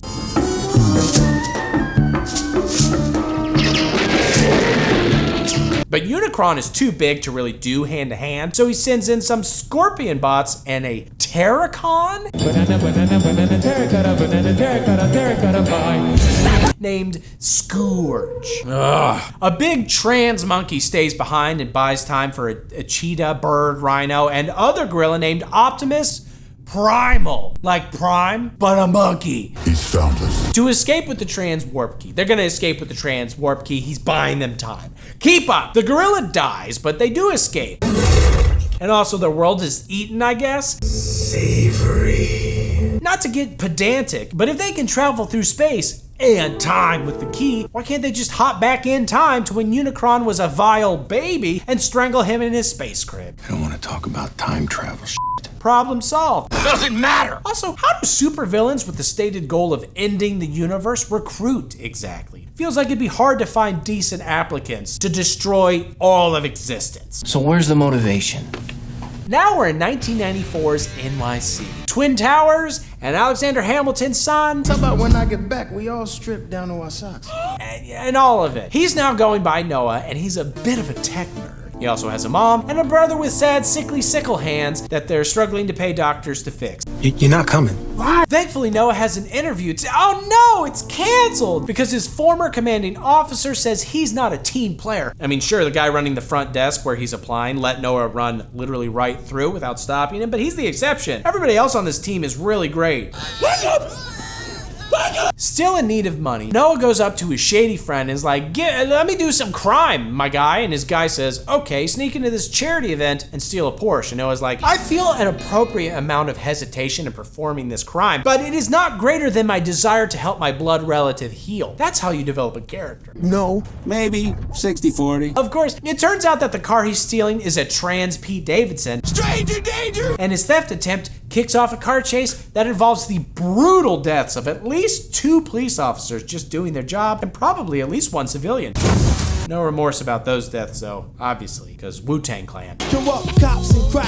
Also, in New York City is our other human protagonist, Elena. I'm really excited that we got a little biggie up in there. Who may just be an intern at the museum, but she's way smarter than her boss. I'm like, well, that's America. The museum has brought in a shitty wooden hawk thing with a Transformer logo on it, and she's like, I bet that's from Peru.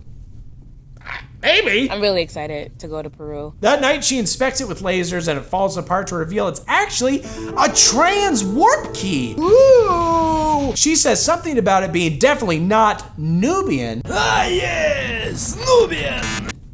And it shoots a classic blue pillar of light into space, but don't worry, this is a new blue pillar of light because this one's yellow and humans can't technically see it. What's old is new. It attracts the attention of Optimus Prime and his wild bunch, including Pete Davidson with a still inserted Noah, and they decide to steal the trans warp key and use it to fly back home to Cybertron. By the way, I think it's pretty odd that all of these literal soldier characters have so much personality. Like, does anybody buy Pete Davidson as a soldier? No wonder the Autobots lost the Civil War. They got no discipline. They're like Noah himself. Ooh. Metaphor? Ooh. No. They send in Noah since he's less conspicuous and he's willing, as long as he's allowed to sell Pete Davidson after. Don't worry, Pete will then drive away, but not before Noah gets that sick-ass cash. Everything is legal in New Jersey. Of course, the pillar has also attracted the attention of Scourge and his gang, who were, actually, I'm not sure where they were. I guess maybe somewhere else in the galaxy? They arrive as meteors, so it's not like they're on planet, but how bright is that pillar exactly? How fast do they travel? Whatever. This causes a bunch of shooting and punching and yelling and trauma bonding for Noah and Elena, and somebody also unironically is like, what? The bad Transformers fly now? Because I guess that's a thing that will always surprise modern movie characters. They fly now? Things flying. What are the odds? They fly now! Eventually, Scourge kills Bumblebee because Lord knows it's not a Transformer movie unless Optimus and/or B gets murdered at some point. And Optimus literally says, this cannot be.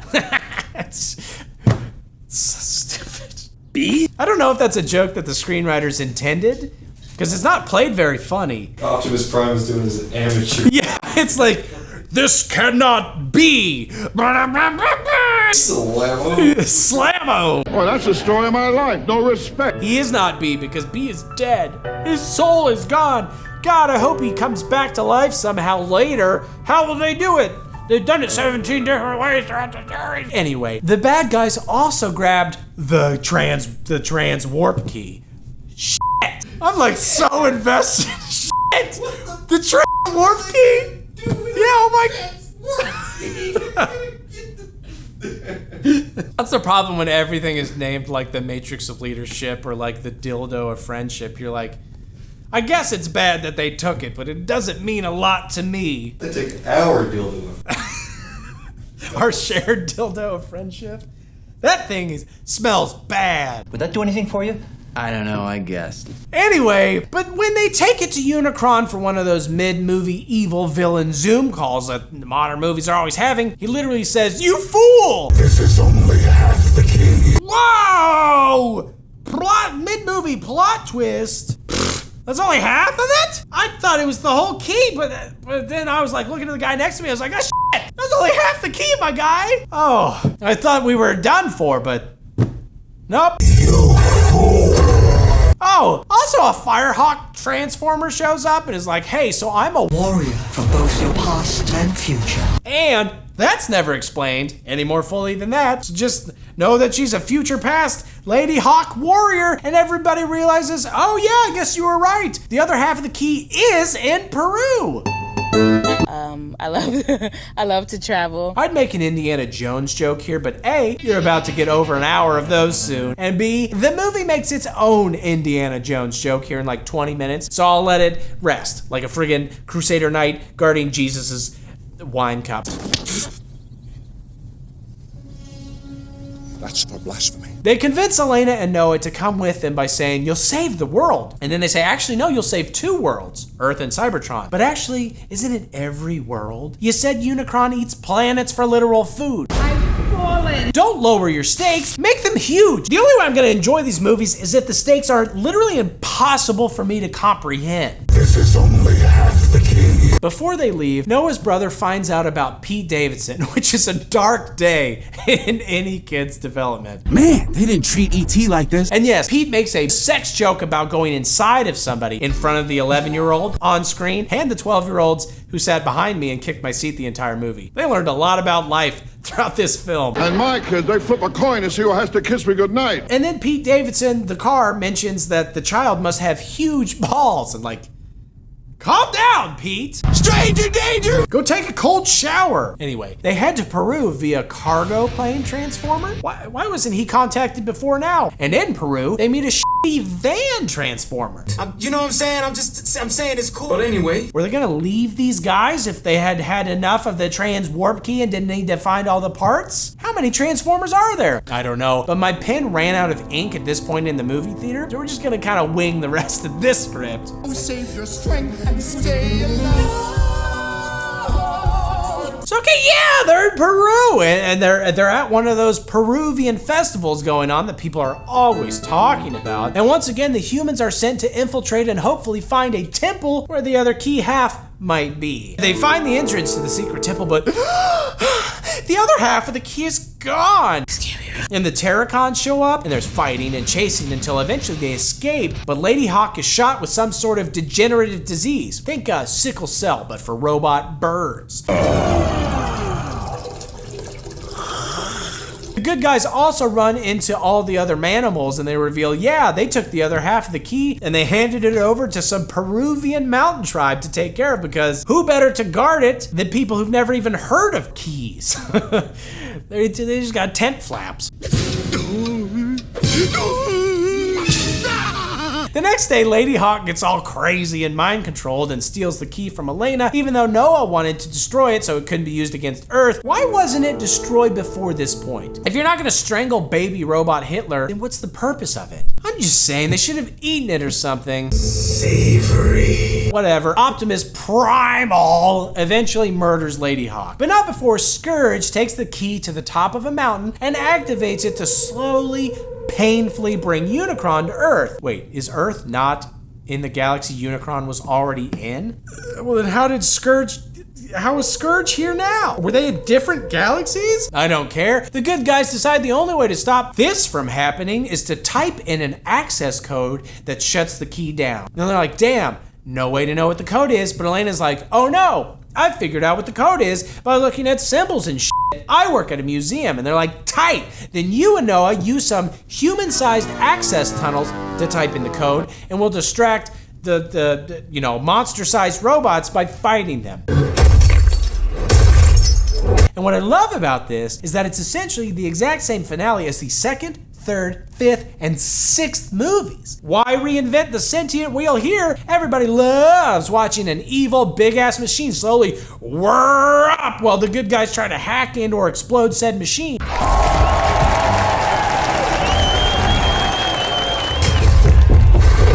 Joseph Campbell would be thrilled. The hero's journey always ends in a mountain of light and computers and going. I think I proved that with Mountain. So anyway, that's what happens. And at one point, Pete literally sacrifices his ass to protect Noah. Like seriously, Scourge?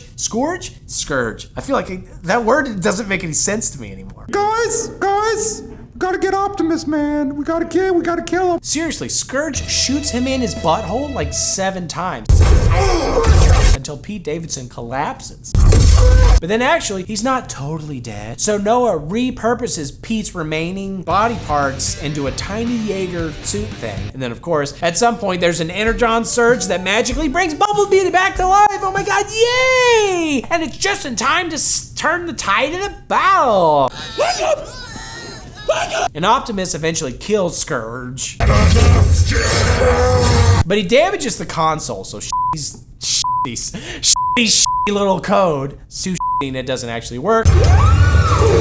So Optimus decides he'll stay behind to blow up the transwarp key. Both halves, hopefully, sacrificing himself in the process. But Primal and Noah actually save him from being sucked off into space as the portal or whatever closes. Hooray, they win. We get 2 monologues. One from maybe Optimus and one from Noah. I don't remember. Save yourself. The next day, or maybe month, Elena's on 60 Minutes discussing that time that she discovered a random ass temple that had nothing in it. I hope you're hungry. For nothing. And Noah applies for yet another job that he sort of turns down because it's like for the government. He doesn't believe in the government. But they're like, it's cool, we're giving you free healthcare. That's literally the final reward for saving all of existence. Free healthcare. That's the standard we've got to get to be able to cover our medical bills in this damn country. You have to stop an Earth-eating robot from entering our atmosphere and sucking the planet into its mouth. Then we'll cover your frickin' sickle cell. Please, sir. I want some more. What? By the way, this government agency that will heal you is G.I. Joe, which doesn't exist. So, good luck. Even if you suck off a robot or whatever, you're not getting Give him the stick. Don't give him the stick. And I guess this means that they're gonna cross over with G.I. Joe, and I'm gonna have to watch all of those someday now, aren't I? Yeah. Oh my God! Dave Prime? Mazda Prime, why are you talking? I ripped out his dumb throat. Oh my God. I want to talk about the Indiana Jones movies next. What? Why? Archaeological reasons.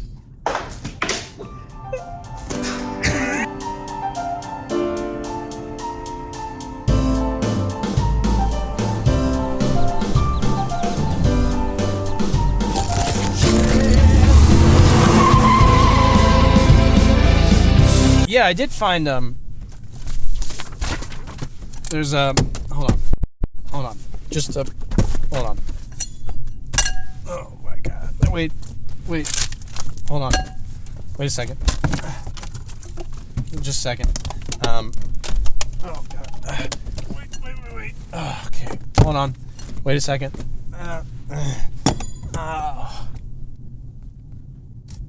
this thing, huh, it's pretty cool.